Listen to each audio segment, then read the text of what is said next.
Hi, Solo here from the Man United Agenda. I'm here to give you my score prediction for Manchester United versus Nottingham Forest, and it will be a game in prospects we've got here, guys, because all we need to do is win this game, even draw it, and we will be in a final for the first time in almost 6 years. Let's go out there and beat Nottingham Forest to get ourselves at Wembley. So I'm going to predict a Manchester United 2-0 win today, 2-0 Manchester United. So guys, make sure you're liking, sharing and subscribing to the Paddock.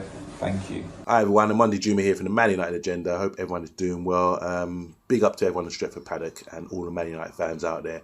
Yes, this is the second leg of the League Cup semi-final, and we've already halfway there. 3-0. And coming to Old Trafford, we should be taking this home. I don't think they've got a chance, so we're going to sit them back and just play our football and just see it out. Maybe a 1-0 win I'm seeking. Have a bit of rotation as well, rest some players, especially midfielders. Even though we got a midfielder in yesterday, I think we need to just rest people up and have an opportunity to play with some of the youngsters today. So I'm saying 1-0 Man United. Thank you. 3-0 to Manchester United against Nottingham Forest. Couple easier win. Match day again. Glenn FA with another prediction. I think we're going to go with a strong team. I think we're going to see Casemiro and Fred and the usual. And I reckon we're going to beat Forest 2-0. I reckon he's going to go full on for the first half. Second half, we're going to see full 5 changes and 2-0. Simple, easy, control game. Cheers. Bye. Paddock match day. Not here, and what a generous and gracious offer by the FA to allow us to play a friendly in the middle of the season, ironically against the team we played a week ago.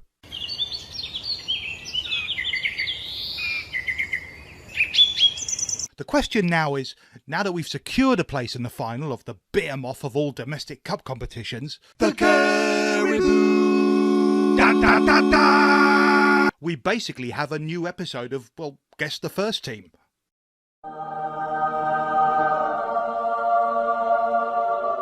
Can't imagine we'll go strong like we did against the Biscuit Men, but I don't think it'll be a case of Astana either.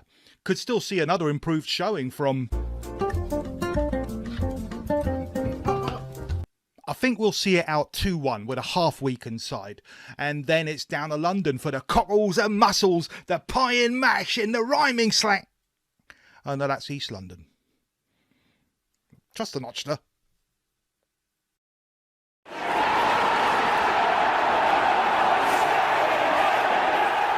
Hello and welcome to Stretford Paddock. This is the watch-along for Manchester United versus Nottingham Forest in the semi-final second leg. Yeah, Nathan Ellington's going to be here soon, but joining me now and forever, Alex Baguley. Welcome back. Hello, everyone. Back on the channel. All right. After your hiatus. Yes. How are you doing? Good. Very it's good. only been like 3 weeks, really, hasn't it? Months or so, yeah. How are you? Good. Yeah, really good. Living the life, no longer working for Stretford Paddock, but always a friend of the channel. Friend of the channel. Welcome back at any time. Yeah. Cog in the machine. Absolutely. As it were. Should we just get straight to the team and then we'll come back to what it means and this, that, and the others. People saying some nice things about you in the comments. Thanks. And some terrible things as well. Where have you been, Alex, you rogue? Yeah. Would you like to answer that? Working from home. That's it. That's not what they all working say. from here. Baggers is back. Right, let's get this team up on the screen then, Ethan. Come on, hit me with it. 2 seconds. Thought that would be ready. Not ready. We'll come back to that in a minute. I can run through the team before it comes on the screen. It's aggressively strong. It's weirdly strong. Yep. So we've got Tom Heaton, Martin. Oh, why is it in number order? Oh, I know it the right way. So it's Tom Heaton, right back, Wan-Bissaka.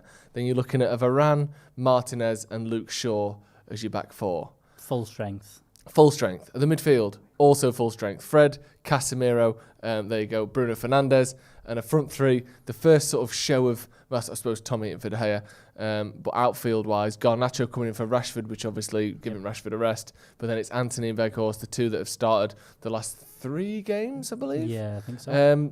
Almost, other than Rashford and De Gea, full strength at the minute, that, isn't it? Yeah, pretty much. And what do you make of it? Yeah, I mean, very good. Ten Hag kind of said yesterday, I'm not messing about with this, and he kind of said that it's a semi-final, we need to get there. And I think he's probably right with that, because it's one of them. 3-0 is comfortable, but 1 goal, a bit shaky, having to bring players on at half-time to change the game.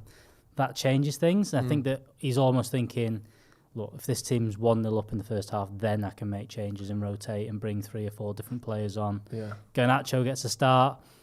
And again, trying to get used to maybe that midfield 3, because it's played at times. It's come on for half an hour with Fred, but it's not started a lot of games, and that's going to be up until Sabitzer comes in. That's our only 3 midfielders, really, isn't it? Well, we saw, what was it, Fred and Ericsson, or McTominay and Ericsson, which never seems to work as well. You can almost put anyone next to Casemiro, it feels like. Obviously, we'll find out today.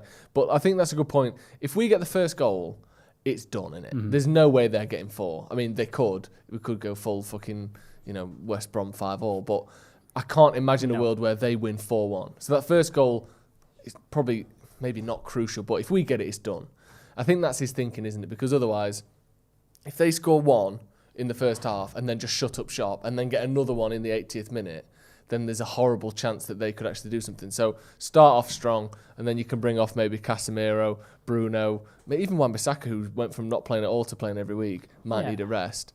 You can bring them all off if we get a goal. But I think it makes sense to score early. Yeah, absolutely. And you saw last night with Newcastle, they got 3 goals up within whatever it was, 20 minutes or so. Yeah.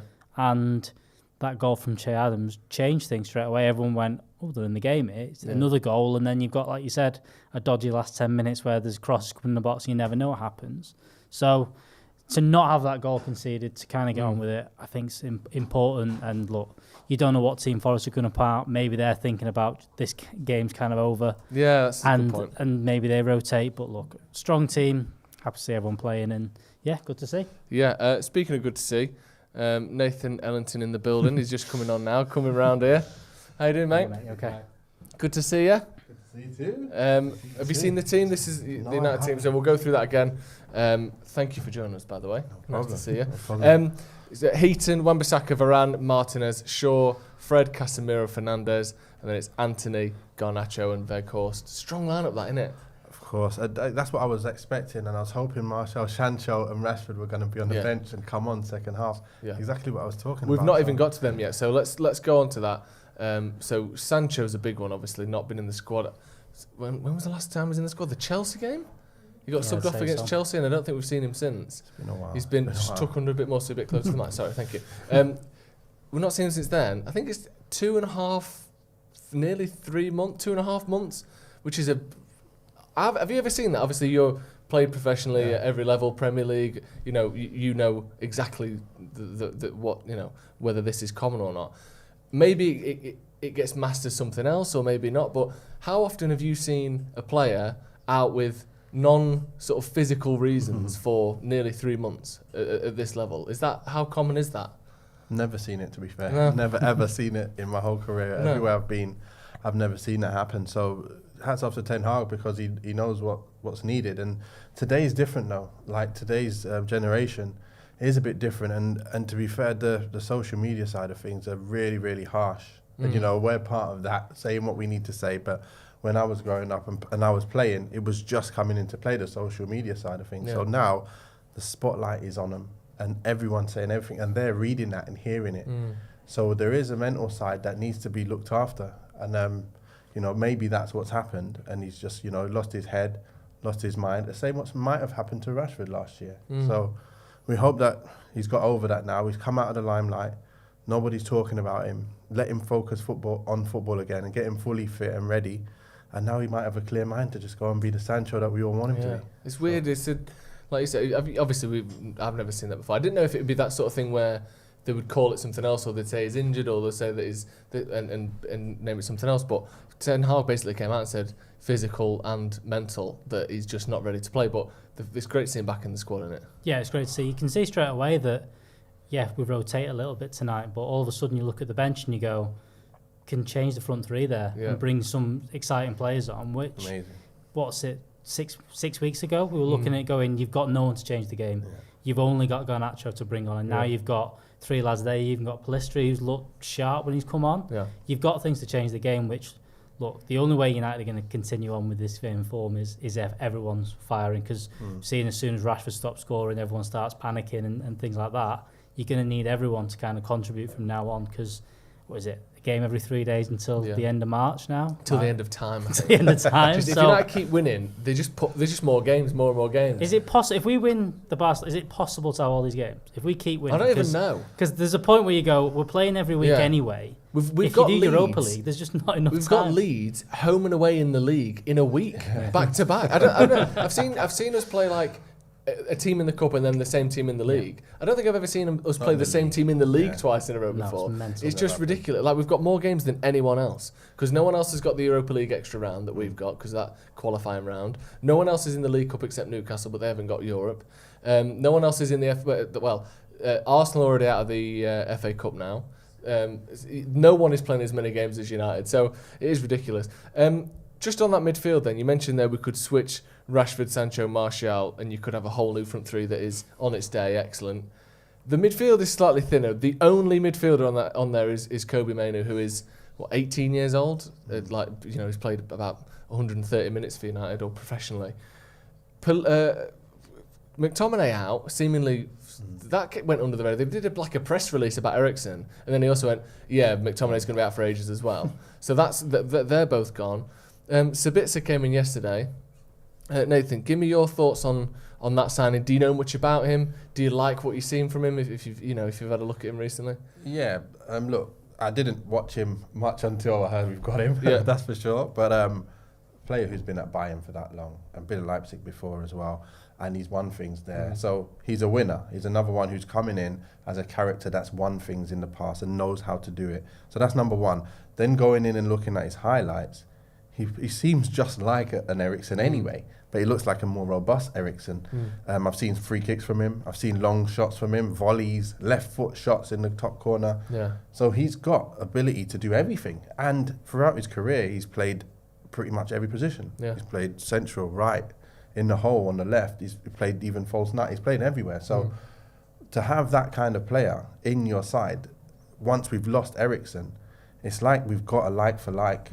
But maybe better in certain areas, maybe a little bit less in other. But it's a great signing, considering the time we've had to make this happen. Yeah, basically 24 hours to get it done. It's unbelievable. As well, Alex, I was thinking about it, like looking at Sabitzer's stats and the sort of player he is. So he's in the top 1% for shots taken by a midfielder. So he's very active in terms of what he's trying to do in front of goal. He's in the top 23% for assists. But basically, his output in the final third is excellent. He's also in the top 8% for tackles for midfielders. So he's someone that's just doing everything.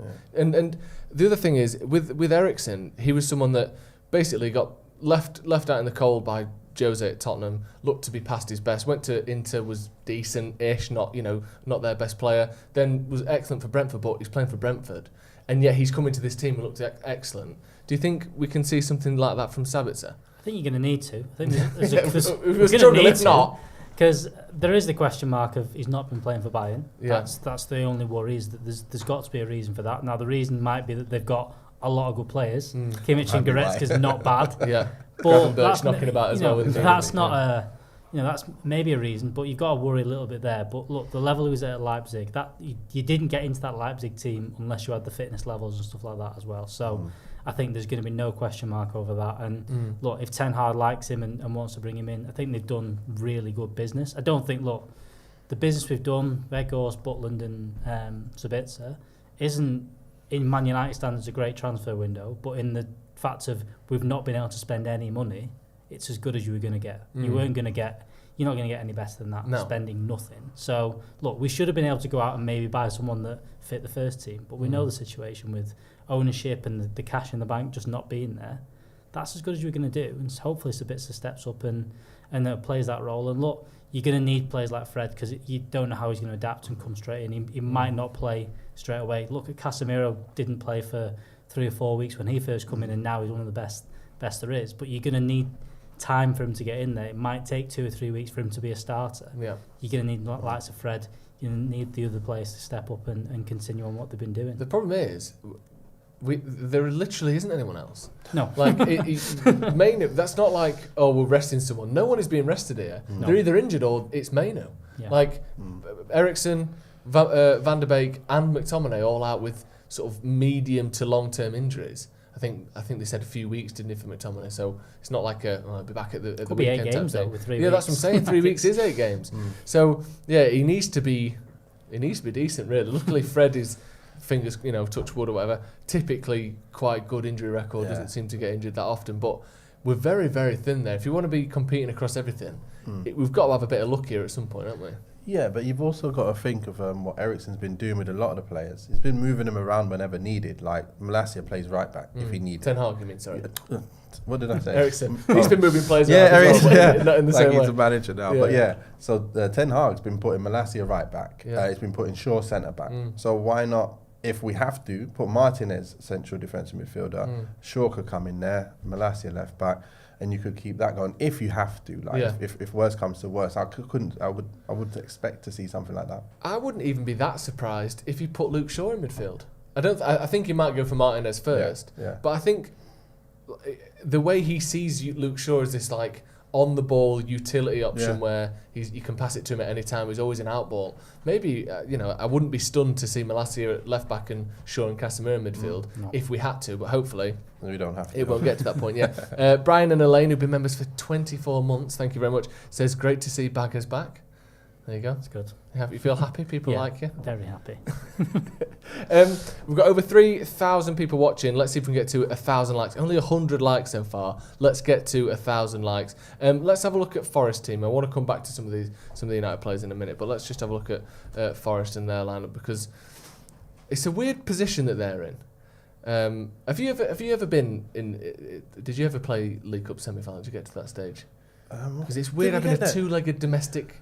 I think I did get that far, but I ended up not playing. I was the top scorer in the cup as well, and the manager didn't play me. I was playing for Derby at the time. It was so annoying. That is annoying. And we played Man United Really? twice. Oh, I couldn't believe it. I was on Sky Sports saying, I wish we get Man United. They're the team I support.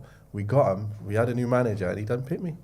that is a genuine disgrace. I was so upset. I would be so upset. Sorry, I didn't mean to. I wasn't trying to open up old wounds there. I didn't realise it was such an emotional answer. Sorry about that. So looking at Forest team, then it's Hennessy, Mangala, Williams, Lingard, Surridge, Johnson, Frula, McKenna, Bolly, Scarpa, and Loddy. Pretty much their first strength, their full strength team. I wondered if they would be rotating, but I think that is pretty much their full team. John Joe Shelby. Is it John Joe Shelby? Is he? Yeah, he's Is he signed. there, He just signed. Yeah, he's on the bench. It was a weird one last night because they said, he's signed and stuff. He went in and took a picture with the Newcastle players at the end, celebrating. I know it was his kind of farewell, but alright. That is weird. You're not playing. It's a bit John Terry vibes. Very John Terry vibes. Isn't it interesting that Wayne Hennessy is probably going to be replaced by Keylor Navas at the weekend? How is that? Can't have been in anyone's bingo card in 2017 or whatever it was when he was just winning his 3rd Champions League at Real Madrid. He would be replacing Wayne Hennessy for Forest in a few years. Jesse Lingard, John Joe Shelton. Who thought that would be a squad? They didn't get Philippe in the end, did they? I think they did. Did they? Did not? they? Yeah. They're looking dangerous, to be fair. At the moment, they're looking. Last game we played against them in attack, they're looking dangerous. Is Gibbs White? Did you say Gibbs White was playing as well? I don't think he's starting. He came off injured, didn't he? In the last Right, because he gave Casemiro a little bit of a torrid at times. So yeah, he did. Johnson looked good as well. I thought Johnson was quick. They signed 2 Brazilians in midfield that looked, especially when they pushed him out to left midfield. Yeah.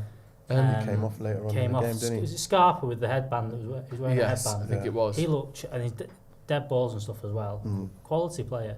I think he's got it right. I think he's kind of, the start of the season, he was sifting through 22 new players, wasn't he, Steve Coppell? I think he's kind of figured out his system now, knows what he's doing, and got that right. And the players he's signed now seem to be fitting in the system rather than here's 20 new players deal. It's mad, isn't it? It shows the money and the perceived sort of strength of the Premier League, that they're getting multiple players from Atletico Madrid. They're getting that was loud. It's like a spaceship taking off.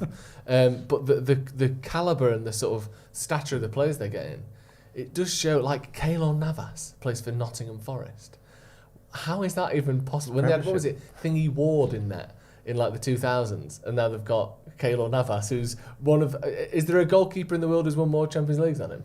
I don't know if there is. I don't think so. Like, ridiculous. Anyway, not playing tonight, obviously. Just back to this team then. Yeah. Garnacho's someone that is obviously a very exciting player, looking good. Not scored since Fulham, I don't think, but he was excellent against City when he came on, helped set up Rashford for the winner. How impressed have you been by him, and how big is this sort of game for him? Because he's not going to start week in, week out, but these are the games where he can really show what he's about in it. I've been really impressed because, look, it's hard enough finding a winger who's going to take his man on. And he just comes in and he relishes it. He loves it. He just wants to get on the ball and get the opportunities to go one-on-one with his man. And then he has the end product. He cuts in. Even last game, he had shots. He cut in and had the keeper saved it. He's unlucky to not score. So although he hasn't scored since that game, he's been playing so well. And the great thing is now we've got, you look on the bench, you've got Rashford and Garnacho both together. So between the two of them, whoever's playing, we're going to be happy. Anthony with Sancho, I would say, whoever's playing, I'm going to be happy, because if Anthony's having a quiet one, I'd love to see, the board come up and Sancho's coming on for him. That's great. And then up front, if Weghorst is not, he's not having the best of games, you've got Martial. If he can stay fit, he can get on the field, and we've got danger there. And that is the team, the front three that we saw pre-season, and that's what I was saying. Pre-season, Rashford, Sancho, Martial were on fire. And for Nottingham Forest, let's say at half time, to see those three standing up, coming on after they're knackered. I can't wait to see it. I was just picturing it, and I was thinking, I hope that they're all fit, and I hope that they all come on at once as well. I just can't wait. I would love to see Sancho back tonight. I'd love to see. We were at the press conference yesterday. I was there, and I think I was walking out, and I think it was Sancho coming in his Lamborghini. And I was like, because everyone else has like a sort of, not normal cars because they're all footballers' cars, but like a little sort of like, Mercedes hatchback or like a Range Rover or something. And I just see this like car that looks like it's about 6 inches tall and just so wide, just coming over thinking like, who's that? James Bond in his car. And it was Sancho. I was like, yes, get in. So happy that he was back in, ready to play again. Because it's mad really, isn't it? That if you go back probably 2 years ago, you would say, or numbers-wise, you would say Haaland, Mbappe, Sancho are the three sort of teenagers that are producing the most goals in Europe. Are you not upset, but do you think he can still maybe not live up to Mbappe standards now, but like he looked like he was like in that mix, he was getting like 20 goals, 20 assists for Dortmund. Do you think we can get still a top player out of him, or has the expectation changed now? I think the expectation definitely changed. I don't think that's the expectation now, but I think you need a few players pushing them on. I think the reason a lot of these players, and especially City have been the masters of doing it, is that if a player isn't playing well, you just pull him out, put someone else in for half a game, 60 minutes. Look at Foden. He's not been playing well. Okay, well, let's just not play him. We'll play Jack Grealish instead. United haven't had that option for the past 18 months or so, maybe for a long time, where they've been able to go, okay, you're not playing well, just put you on the bench for a bit and don't worry about it. We seem to, like you said there, that front six is not bad. Weghorst is, not proven at maybe the top level, but at the same time, it's a good front six. It seems to be working quite well. It means you can rest Jadon Sancho and not worry about it. And if he isn't having a good game, protect him a little bit. And same thing with Anthony. Anthony's been kind of put in the spotlight at the minute. The reason he's played so many games is he's our only one that's comfortable on that side. Whether he's putting an output or not, he's the one that stretches the play, fits into Ten Hag's system. Jadon Sancho can do that as well. And that means that you'll take the pressure off Anthony, take the pressure off Sancho, and hopefully they'll both raise their games because they need to kind of push on.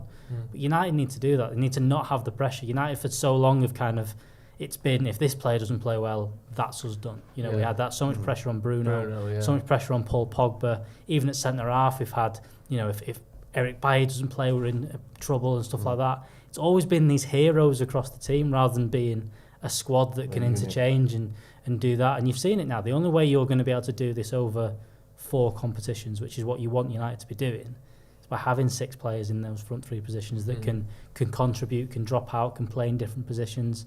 And it's starting to look like that's the case. And there's a lot of people saying, right, Martial goes in the summer, maybe we can get something for Sancho, whatever.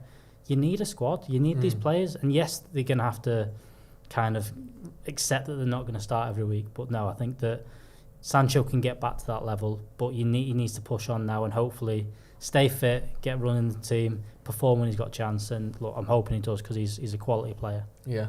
Just on Sancho, so in 2018-19 when this was 4 years ago, he was 18. his first full season in the Bundesliga, he got 13 goals and 20 assists. The year after that, as a 19-year-old, he got 20 goals, 20 assists in the Bundesliga. And the year before joining United in 2021, he got 16 goals and 20 assists again. They are just ridiculous numbers, really. To get 20 assists in back-to-back seasons as a teenager in one of the top leagues in Europe, not playing for the best team either. He was playing for Dortmund, who I don't think finished higher than third when he was there. He's obviously massively talented, isn't he? How much are you looking forward to him coming back? Because I know he's not starting tonight, but like we said before, first time in the squad, I think, since the Chelsea game in October. How good do you think he is, and do you think he can get back to that level? 100%, I think he definitely can, because this is the thing, though. A lot of people don't realise how much of a difference the type of team that you're going into means to the player being the best he can be. So at Dortmund, I watched them, and they're so direct. Yeah. Like, everything they do, as soon as they get the ball, they have to look forward, and they have to play it forward. Bellingham gets on it straight away forward. But before he was there, all them other players, you had Royce, all the players there were looking forward straight away. And I've seen him when he came to United, he was making them same runs. No one could pass it to him because no one understands that way of playing. First of all, we didn't have a structure. Everyone stood on the ball for 3 or 4 seconds. So then he's making runs, and he's like, oh, I'm not getting it. Same thing happened with Kagawa when he come. The same thing happens with these kind of players because they've come from a certain system. Even Sanchez from Arsenal, I seen him when we played in the Cup away. In his first game, he was everywhere, wanting the ball. No one would play it to him. So it's about getting the right football and the right people seeing him, making them runs and giving it to him. So that's the first thing that has to happen for him to be what he is going to be. And that's what he had there. That's what we need to do. But the good thing is Casemiro's here now. He can play the ball through to Bruno, who can now play the ball to Sancho. So we've got players now and the system in place where he can be the best he can be now. All he needs to be is fully fit and his mind right, which he's getting now. So I expect him to come back in and be that Sancho that we expect him to be. He needs to link up, because what he is a man who gets the ball, links with you, gets it back, links with someone else, gets it back. You know the way Messi runs with it and he passes, runs and gets it back and passes again. That's what he's like about. It's like a yo-yo on a string, innit? Yeah. It's just coming back to him all the time. Exactly what he's about. He's not a isolate your man, He's let not me good take you on. He doesn't knock it and run past you. No. He's not like Rashford. He doesn't have that like knock it in behind or like Garnacho. When you look at the players he was around last year, it was up. Ronaldo was his option, and Ronaldo isn't going to come and do that with you. Exactly. But you mentioned pre-season. Martial and Sancho when they were together. Delo as well. Someone wants to go outside him and can put a cross in. Because look, Wan-Bissaka's been good. But Wan-Bissaka's not that player. Wan-Bissaka wants the ball. He's looked better when he's kind of been playing this more inverted. You get Delo, who wants to go outside him. You've got Bruno running alongside him. You've got Weghorst even linking up with him, who looks to want to get on the ball. I think you will see more out of Sancho. But like you've said, it's getting the right players around him, because he isn't that player. You've seen... And it's adapting to the system. You look at even how City have done things recently. They've gone from having dynamic wingers and stuff to having a Grealish and a Mahrez, who are guys that are more technical and putting inside. They're not as quick, but the players around them are kind of going, this isn't what we've been doing. We've had Sane and Sterling and players like that, and now you're changing. United have gone through that change. You've gone from having, you've got Rashford that does that, but that's not all you've got. Sancho isn't that player. He's not, like I said, not going to knock it and run.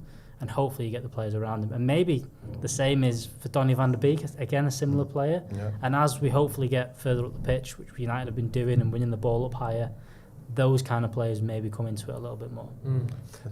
Go on. Just want to mention on Donny that this is the thing what I see about him. He's an intelligent player, similar to like a Mata, but we didn't use him right.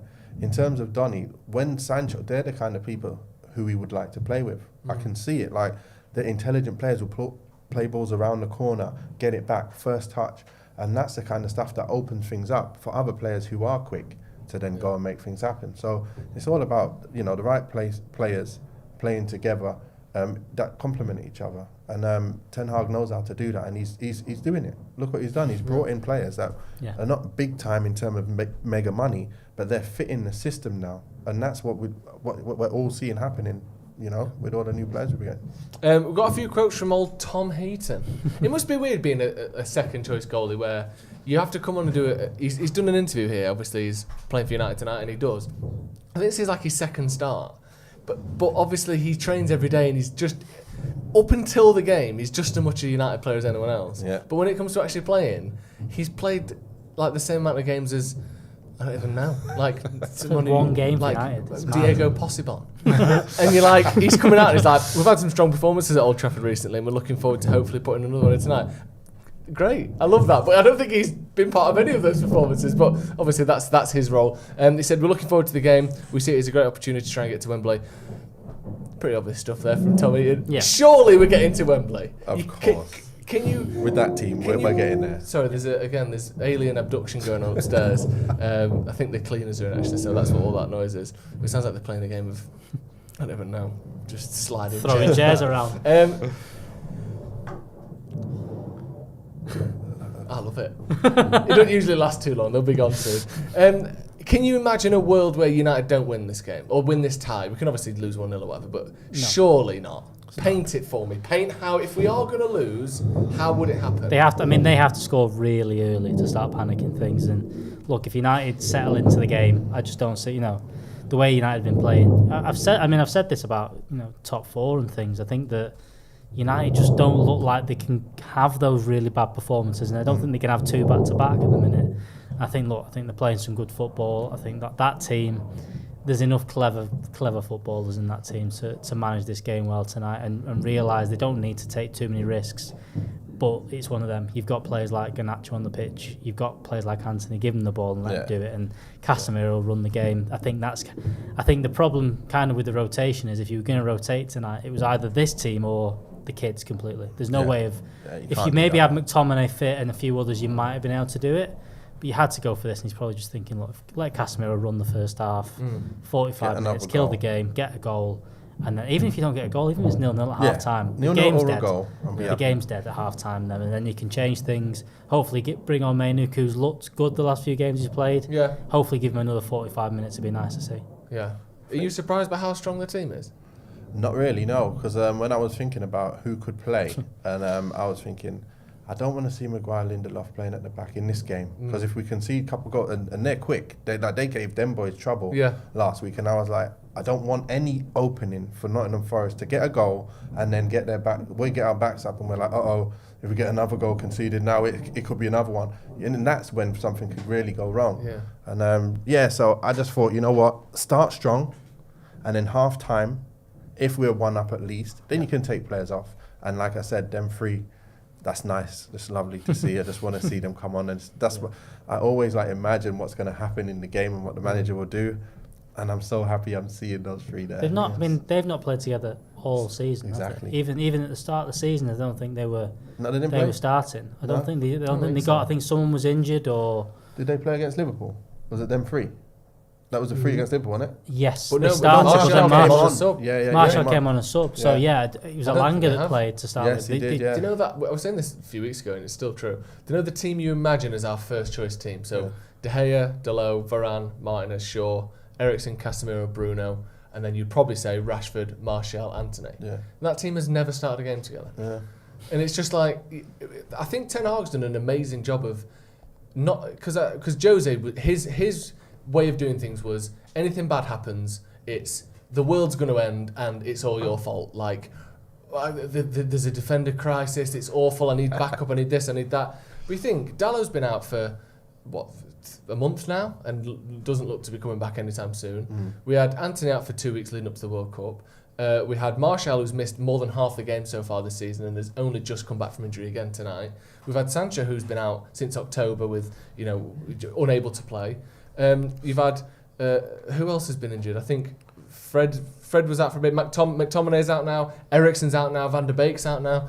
And you wouldn't know, based on what Ten Hag says. Obviously, he had a bit of a go at Andy Carroll yesterday. But you would never think there's this big injury problem at United. But if you wanted to paint it that way, you could say our midfield has been destroyed in the last sort of 6 weeks. Yeah. And Ten Hag's just so positive, and whatever comes to us, comes to us. Do you like that from him? He's so... I don't know, he's not a martyr in any way, is he? He's so just, we'll get on with it. Yeah, because he knows how to patch up problems, you know, and that's what, he's won the league. He didn't win that without getting experience from what to do. Certain big players getting injured and thinking, right, what can I do here? So he's thinking outside the box. Certain things we didn't even think, and then he comes and does it. I don't know who would have thought Shaw was going to go centre back out of anyone. Against Did we City all think as well, and we win yeah, the let's game. do that. Yeah, let's put Shaw centre back. I even thought Shaw was 5'10". He's actually 6'2". Yeah. I was like, how was he 6'2"? I went on Google, I was like, no way. Yeah. He's actually tall enough to actually be a centre back, but he doesn't look it, does he? No, I think that the Bournemouth game, when that first time was, I think it was Malacia, Shaw, Varane and Wan-Bissaka. Yeah. I remember I was with Jay and I went, have you seen the back four? And he was like, I'm panicking here. Because you looked at that back four, you go, Wan-Bissaka's played, 20 minutes all season? Yeah. Luke Shaw's never played at centre-half. Who's going to play at centre-half? Is he putting McTominay there? We don't know this, whatever. Is Casemiro playing there? I think he played some minutes the week before. He played at the back, then he before in the cup. And you kind of going, is Malacia in midfield? What's going on here? And then that game kind of happened. You went, Luke Shaw's good there. Yeah. And then ever since then, you kind of like trust him. Because I don't think before the break, we would ever imagine a game without Lisandro Martinez playing. Because he was so important. Those first few games, he was so important. And he was, we've managed to get to the point now where you go, do you know what?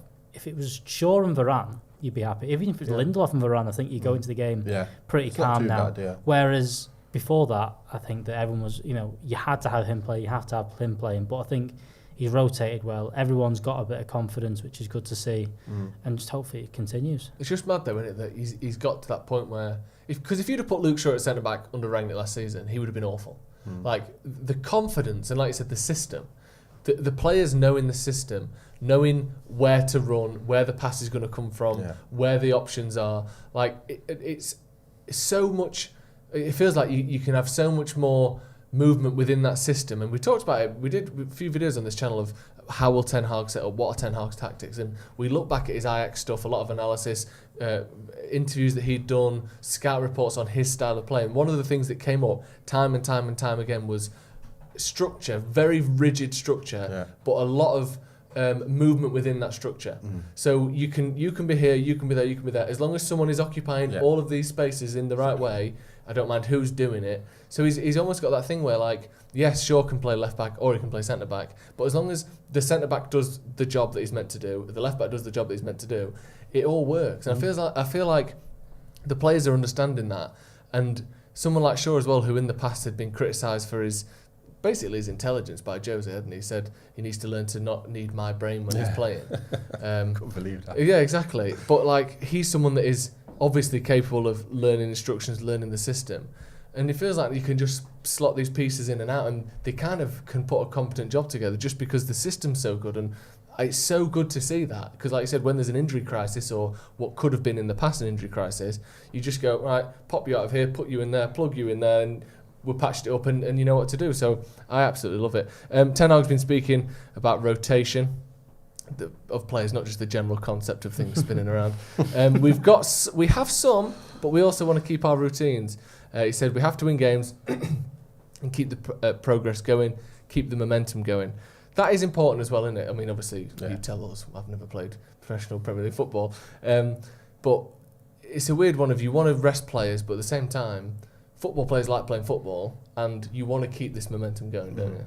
Yeah, this is the thing, though. When you play in the Championship, what was it, 46 games in a season? So we're playing week in, week out anyway. We play Saturday, Tuesday, Sunday, Wednesday. We were doing that every week anyway, and that was normal. The first team always started. Like, we didn't rest players. So this thought of needing to rest these players, they're doing the same kind of running distances as we were doing. So that's not a problem. And the other side is... sorry, what was the point you were making again? Just about keeping the momentum. Yeah. Valuing momentum over fresh legs. Yeah, so starting a game and then coming off after 60 minutes, that's like a training session, because you train for 60 minutes, like around about 60 minutes you're training, and it's still high intensity in training. Monday, Tuesdays are pretty hard. Then you have the Wednesday off and you kind of wind down a bit for the game coming up. So and then when there's 2 games in the week, you don't really have too many days where you're going to be doing high intensity. But look, that's exactly what he's going to do here. He's going to play his first team, start them, and then let them have a rest after 60 minutes. So it's not too bad. If you played 60 minutes on a Wednesday, then 60 minutes on a Saturday, it's nothing. No. You can handle that every week. You think? So, well, obviously, yeah, I say do you think, but... 100%, So you see people talking about, like, fatigue and all this stuff and how important pre-season... this is just me asking you questions now. It's not even about United. It's just about me speaking to a former professional footballer and like getting some understanding of these things. So you talk about pre-season and how important that is. Yeah. Does that actually set you up for the whole season? Yeah. How? How does it work? Because it's like so good. I was trying to explain this to a player that I was coaching. I was saying, look, you've got a tank. Yeah, it's like your tank is this big. If you start sprinting, you get to the top of that tank very quick, and then you're dead, like you're fatigued. Yeah. But at the beginning of the season, you go on long runs and you build your tank to this big. So now when you're sprinting, you're not getting to the top of your tank and getting fatigued and getting injured. So your tank has to be built at the start of the season. So you've got that for the whole season. So if you get injured for a little while, your tank will come down a little bit, and then you come back to when you're playing week in, week out, your tank's this big. So if you understand what I mean, you need a tank to start with, and that's what the long running is, and that's what the long distance, and then the medium distance running at a little bit faster pace. Yeah. And then what happens is the shorter distance you go, the faster you're running. So the longest distance, you're running at half pace. As you bring that distance down, you're running a bit faster, and then you're doing 10-yard sprints, back, forth. So that's when you've got now everything in your locker. So you can sprint, recover quickly, sprint, you're knackered. After 10 seconds, you're back, you can sprint again. But without that pre-season running, you do one sprint, your legs are gone. Like my first pre-season game, I'm dead after one run. And my legs feel like jelly after one run. I'm like, oh my gosh, I've got to finish this game. I've just kicked off. What's going on? So that's how it feels pre-season. So once you get through all them games, you feel great and you can make it through. So yeah, it makes a massive, massive difference. I love that. Because just again, going back to Ronaldo this season, as a 37-year-old, to not have any pre-season with the proper team, no wonder he looked finished. Like that at that point in your career, it's such a bad time to not have a pre-season, isn't it? Like based on what you've said there. We've got Glenn F in the chat who's saying that I've missed his super chats. I've gone all the way back to not the start, but it was very early on. I can't see any, so just send them again as normal messages, and I'll read them out, Glenn. Sorry about that. I didn't mean to miss any super chats. We've got one from It's a Duck, who's been a member for 5 months. He says, I'm hoping for an early goal. The sooner we can sub off Casemiro and Bruno, the better. And they said, are they playing musical chairs upstairs? They were. I think they finished now. I think someone's won. So it sounds like they stopped. But that's the first room they clean when the cleaners get here at night, so fair enough. Right, I love that. Thank you. Someone said, who's... Oh, Fergal McClements with the super chat. Sorry, I just interrupted. Word just in. Fergal McClements. People seem to think rotation means 9 different players, but it's what Ten Hag is doing. It's rest a couple of times. Varane and Martinez didn't play. Now Rashford doesn't play. Only we don't have more midfielders. Well, Casemiro didn't play against Arsenal. It was unexpected rotation, but we saw it. The only one who never seems to get a rest, and it was the same under Solskjaer.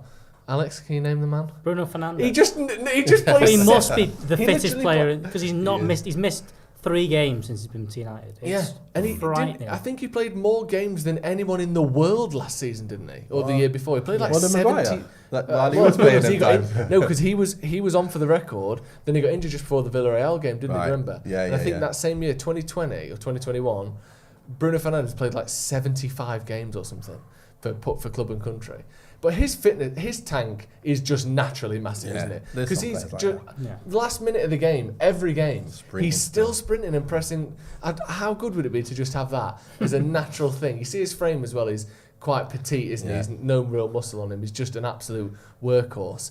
But he's obviously so important, isn't he? Yeah. Like people, I think this season it feels like everyone's, because Casemiro is like the sort of the main man there, and Rashford's obviously scoring all the goals, and Varane's just Varane. It feels like people have found a way to try and criticise Bruno, but I think he's had a good season. Do you think he has? I think he's been playing better football. I think he's not had to try as much. I think he's linking up better with players and not having to do these spectacular shots and stuff. He still does that now and again. You saw it against Arsenal. He does this.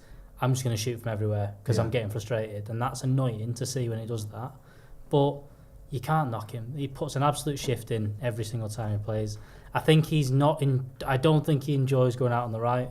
Yeah. Like when I've been at games and kind of been on that, like I've sat a couple of times on that wing, and you just see him go, I've got to try back again. I don't think he enjoys. He does a good job. He does a good job. I don't think he wants to be there. You can see him going, I don't want to go back and help you out of the low. Just keep going forward. Like I don't think he enjoys that as much. And I think you saw in the derby when he moved inside, we looked so much better. Yeah. And having someone naturally out on that right hand side helps him a lot.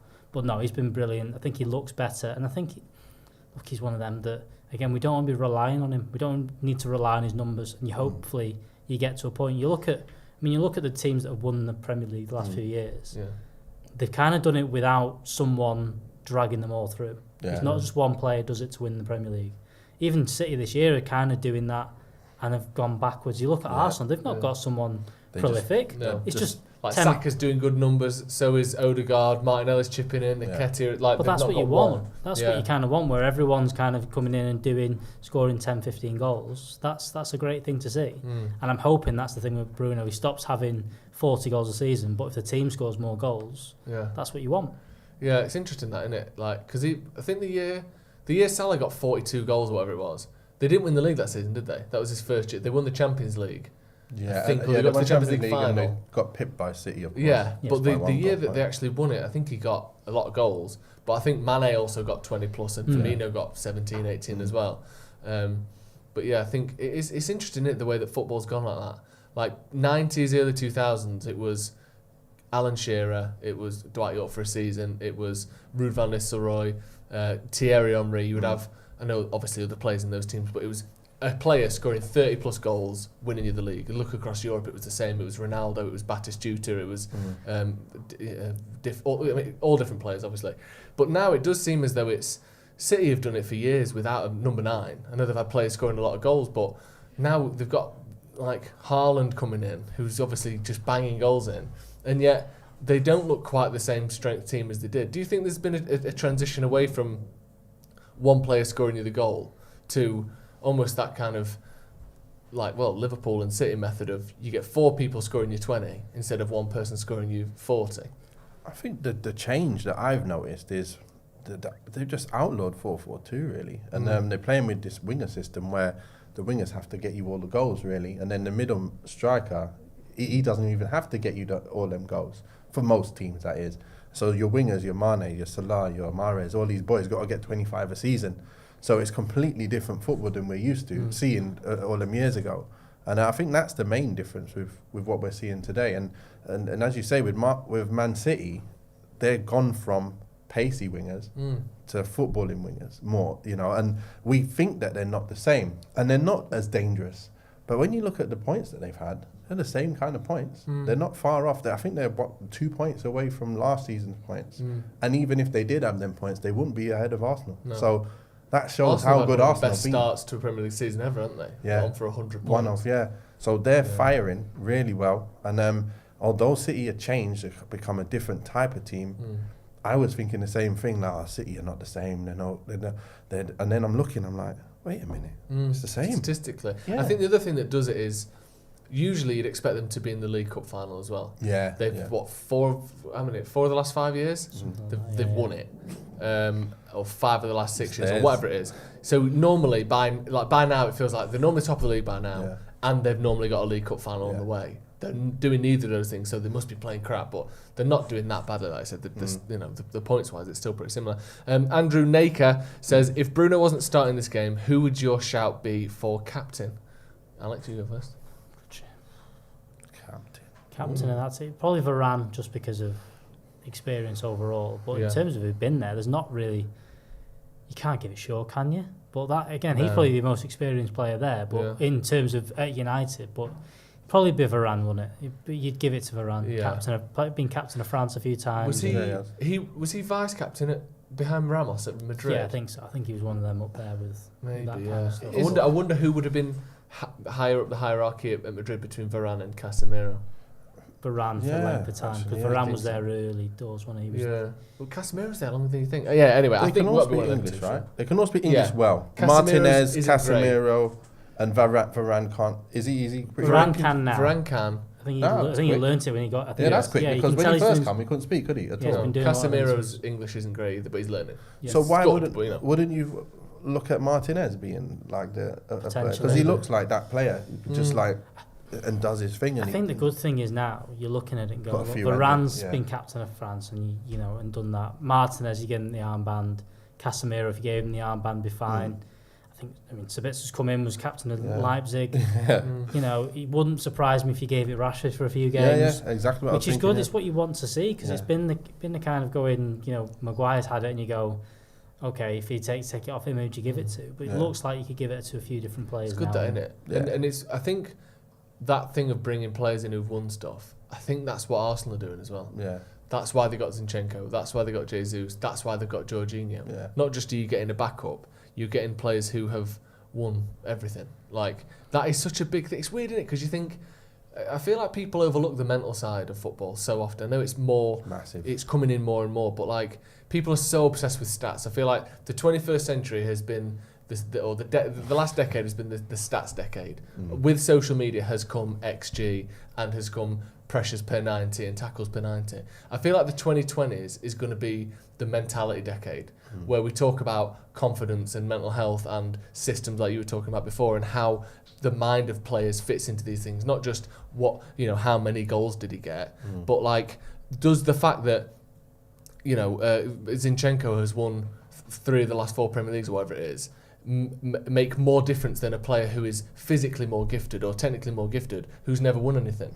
Someone like Bruno Fernandes is massively gifted as a footballer, but I think like Varane or whatever, or Casemiro, probably brings more to the dressing room because of everything that they've won. When you get to those semi-finals and finals, they're probably the ones that's going to get you over the line just by sheer will or whatever it is. It's a massive thing, isn't it? Yeah, I think you look at that United team last season, I think with the signings that got made, that team for so long was, be nice if you could win. It's not a great team, we're building, be nice if you can win something. When Ronaldo and Sancho came in, all of a sudden you turned to Maguire and went, you've got to win now. Yeah. Like, you need to win the league this year. Yeah. You need to win a cup this year. You need to win the champ. That was the level you kind of brought in. And Rashford maybe did crumble a little bit, and maybe other issues, but Maguire definitely did. Lindelof definitely did. Shaw definitely did, where they just kind of went, and Wan-Bissaka, they all just kind of went, okay, we can't do that. We don't know what to do. We've never done this. And we can't deal with that expectation now of doing that. And I think it'd be interesting what happens to Arsenal next season, when it's, now you've got to win.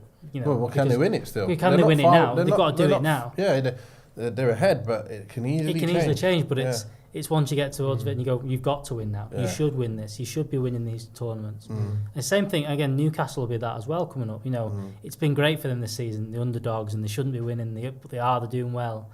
But all of a sudden, next season, when they sign a couple more players, it'll be, okay, well, you've got to be in the top 4 now. Yeah. That's why it's so hard. There's an article about it, why you've not won that game. And that's the switch that I think United didn't do last year. They didn't step up, and I think we went backwards on that, because the team didn't get worse, but it's just kind of that expectation change, and I think that's a big thing. And you bringing in Varane, Casemiro, Martinez, who seem to have that mentality of, we will win this. Yeah, that's the thing. Martinez, even though he's not won the Champions League and he's been only at Ajax, as people will say, but having a team being part of a team that knows how to win week in, week out. I think they conceded like 16 goals last season or something like that Ajax team in the league.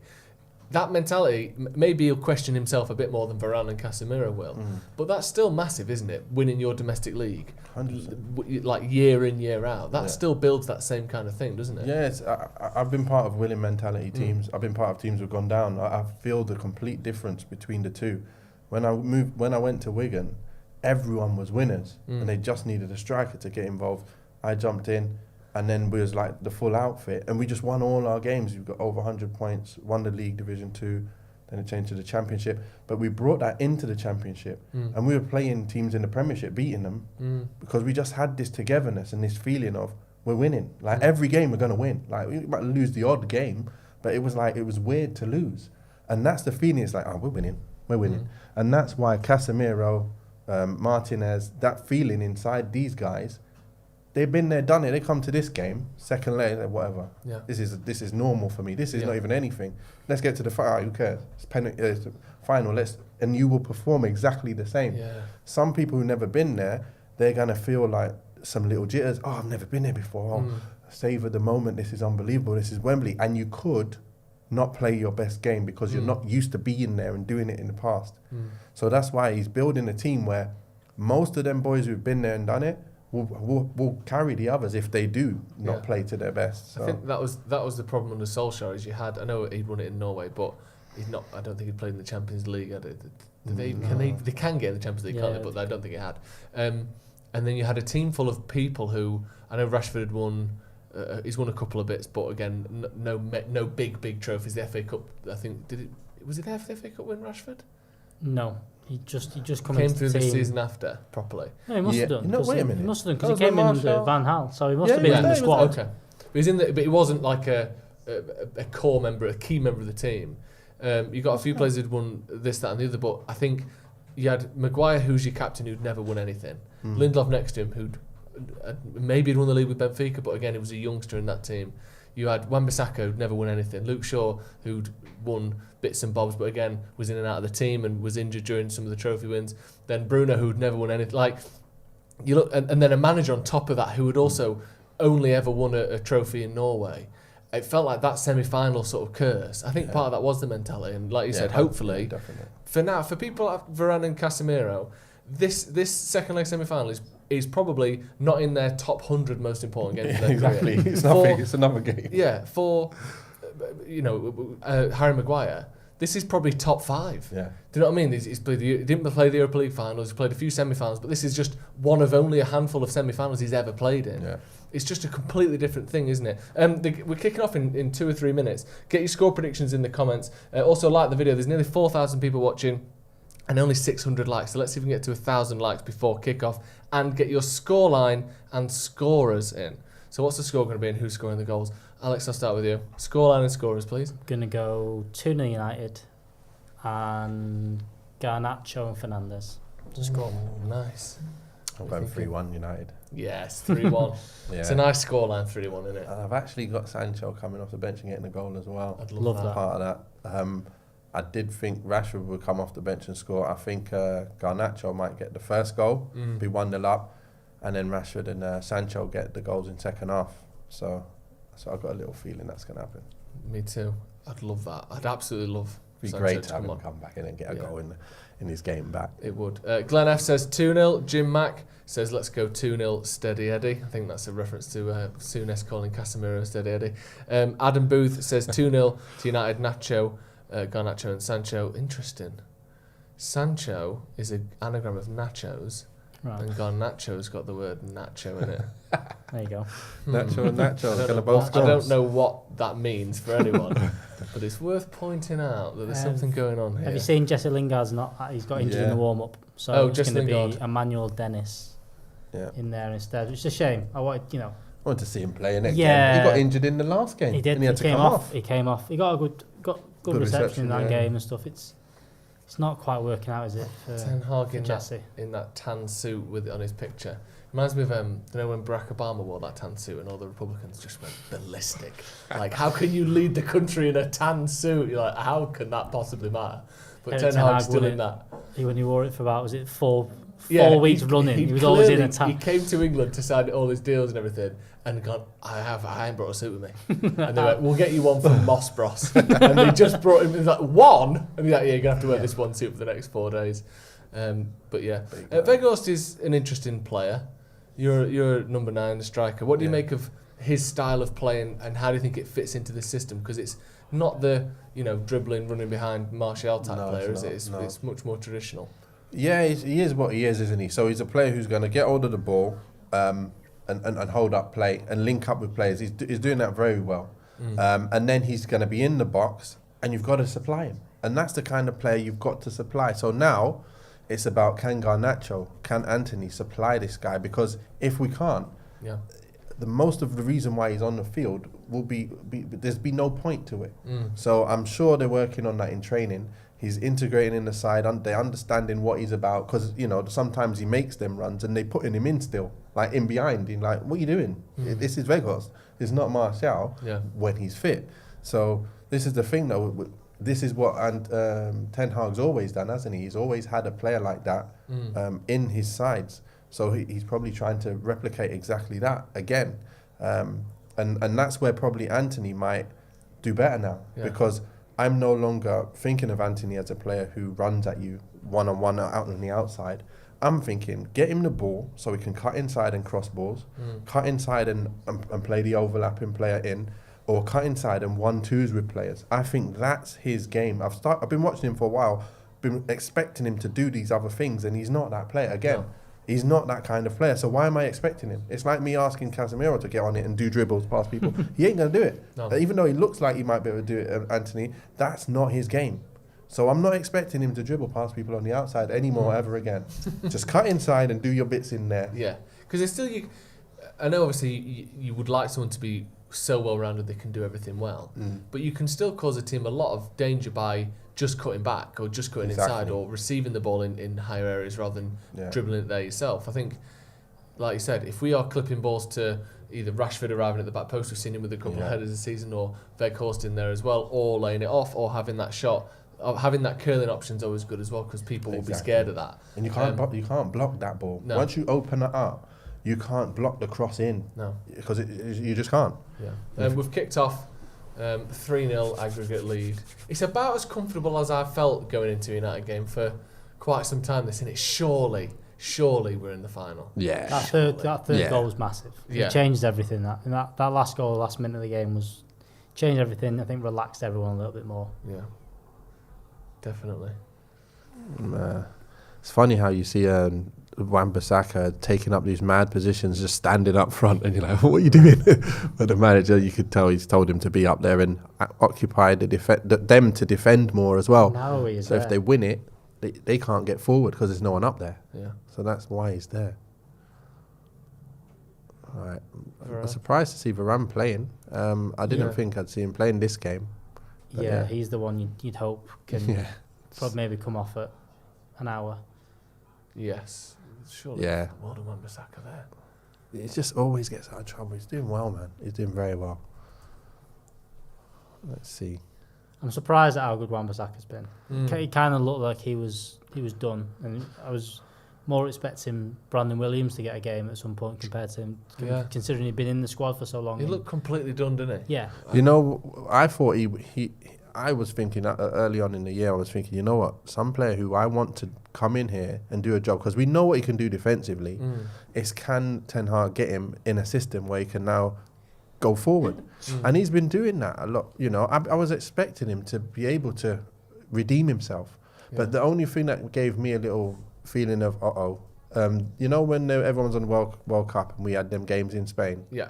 He came back from injury, and him and Brandon Williams they played the worst games they've ever played, and I was like, wow, what's happened to you guys? And I was like, they're definitely done. Yeah. And then Wan-Bissaka played in the cup game after, so you know, I'm so happy that that he needed that game to get the rust out of his system, and then he's back to good old Wan-Bissaka defensively and way better than he used to be attacking, and largely down to structure once again, which we've been missing massively the season before. Yeah, again, it makes a massive difference that you've got Varane alongside you, kind of coaching you through as well, and then there's always an option. Casemiro gives you that option as well, and look, I think he's doing the spin again. Love it, Anthony. I'm glad he's got his confidence. It looked like he lost his confidence at some point. Yeah, that pass to Casemiro the other night was fantastic. Yeah, that great little ball. reverse pass. Yeah.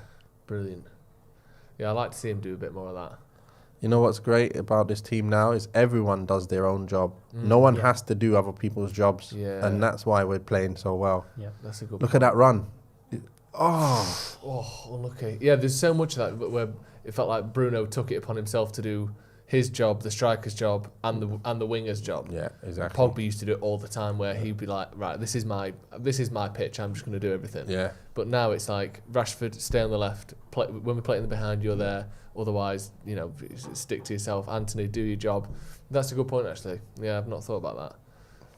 He's been hurt. Casemiro smacked in the mouth straight away. Oh, he got elbowed in his mouth, maybe. Yeah. Look at him holding his elbow like, Under his your teeth. head is so hard. Oh, my elbow. No, my tooth. Yeah, it is, look.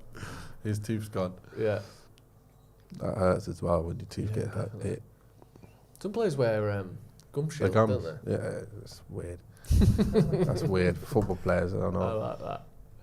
I'd do that. I'd wear everything I could. I've always said this. If I was a professional footballer, so obviously the headband is legal in certain situations. That eye mask, when you've broken your cheek, I'm wearing one of them. Would you have full shin pads right up?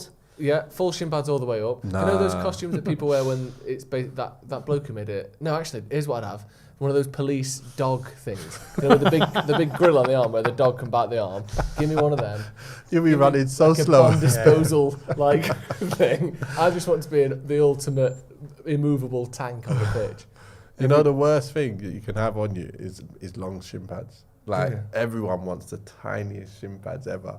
And I used to like get the tiny ones, take off, and you know, like all the stuff that goes around your ankles and all the straps, you just don't have them on. Every player wants small shin pads. It can slide in, and sometimes they even want to wear shin pads. They're like, right, let me have a sock and make it look like a shin Just pad. a little Pokemon card. That's all I've got for a shin Players pad. do that. I'd have full shin pads on the front and on the back. I'd have calf pads on. I want to be so protected that there's no way. I want to look like a hockey goalkeeper. I want to be so. It really stops you playing. I'm telling you, yeah. See, I was never good at football. I played, but like, I wasn't the best player in the team or anything, even at a low level. So I always just was like, I want as much padding as possible. Give me those ankle pads. I'll put everything on. I wear a bike helmet if I was allowed to. Never. Yeah, that's one indicator that I didn't play at a very good standard. Pretty sort of, what would you say? Shaky, not shaky, but fractious start so far. Yeah, just a little bit loose. Yeah, that's the word. That was a weird shot before. I didn't understand which part of the pitch I was seeing there, which part of the stadium, when they're showing the rain. Absolutely chucking it down anyway. Did you see the Gamaris, what's his name, from the tackle last night? No, I didn't. Yeah. Did he get sent off? Yeah. Oh. But he doesn't miss the final. He misses the next 3 league games. Oh, great. I didn't get that. How's that fair? I don't know. Was it a straight red? Straight red. It's because it's just domestic. It becomes a domestic. Because it's all FA stuff. If he'd have had a second yellow, he's on. Wan-Bissaka should have done more himself there. Yeah, I think he probably thought he might be off. Great vision from Anthony though to see that. Second yellow, he'd have missed the final. Would he? Straight red. Gumara. Oh, 2 yellows would have been missed. Yeah. How is that? Why is that? I like that, Anthony. Keep it going. So if it's 2 yellows, you get suspended for the same competition you're in. If it's a red, it's all competitions. Is it because you can't count them all 3 because there's only 2 games? So. There's only one game left. I don't know what it is. I don't know what it was, but it was the mad that he's going to be able to play the final. That's a good point. Yeah, because otherwise you'd have to wait till the final and then have the 2 games after that. But it was weird because next season or something. The centre half for Southampton got booked in the round before and then the first game and got suspended for the next one. So there's a few. It's a bit of an odd one. Yeah. Oh, well, it's a shame that because he's one of their best players, isn't he? Yes, he is. He's quality. Yeah. They're looking dangerous, man. They look Newcastle. They're looking like they're a good side, and we need to be on our game to beat them in the final. Just horrible, aren't they? Just like and they don't worst concede. Sort of team to play. I know, it's gross. How though? When you look at the team, like the whole team, you're thinking, how are they conceding so little amount of goals all the time? Like our producer behind the camera there, Ethan, he's a Geordie. He's a big Newcastle fan. So he'll answer any questions you need on how Newcastle aren't conceding. Yeah, I'd like to know. I think it's probably just consists of Dan Burney's class. Yeah, is all he tends to say when you ask him why aren't Newcastle conceding. Sven Botman's very good. Sven Botman, yeah. I've got a player in my dream team from Newcastle, centre back. What's his name now? Botman or Shah? Shah. That's the one. Shah. They've been good. They just, again, not conceding many goals. They've scored and they've beaten the teams kind of below them. Yeah. That's which is the best way of doing it because they've not had too many big results. They lost to City. I think it was 2-0 up or 3-0 up at some point. That was 3-3. 3-3. They drew. They scored more goals than United though. Yeah. Only one more, but it's not like they're just. Conceded 11 and they've scored 14. They've scored 33 and they've conceded 11. So the only Arsenal, City, Tottenham and Brighton. They've only lost to Liverpool in the league. And Liverpool as well, excuse me. The only team they lost in the league, and then and the mighty Sheffield Wednesday. And they lost Sheffield Wednesday. We should have beat them as well, though. We should have beat them. I don't know. We should have. Like, even with the team that we had, I think we had a few players injured that game as well. Yeah. The Rashford header in the last second. Yeah. And there was another time. So the penalty wasn't a penalty decision. Look at that turn. There was a penalty decision, and then there was the weird one where Ronaldo thought that the keeper had played it or something. Yeah, and he scored. He tried to score it. Yeah. Oh yeah, I forgot about that. They did knock it as well. Yeah. They did move the play and think you try and cheat us, doing the Ryan Giggs. That time when he did it from the corner. Yeah. We got the goal. Go on then, Luke. Casemiro just does the right thing every He time. does. doesn't he? The right Good part of pass the in foot here. every time. Go on. Oof. That hurts. Run straight into his man there. Garnacho.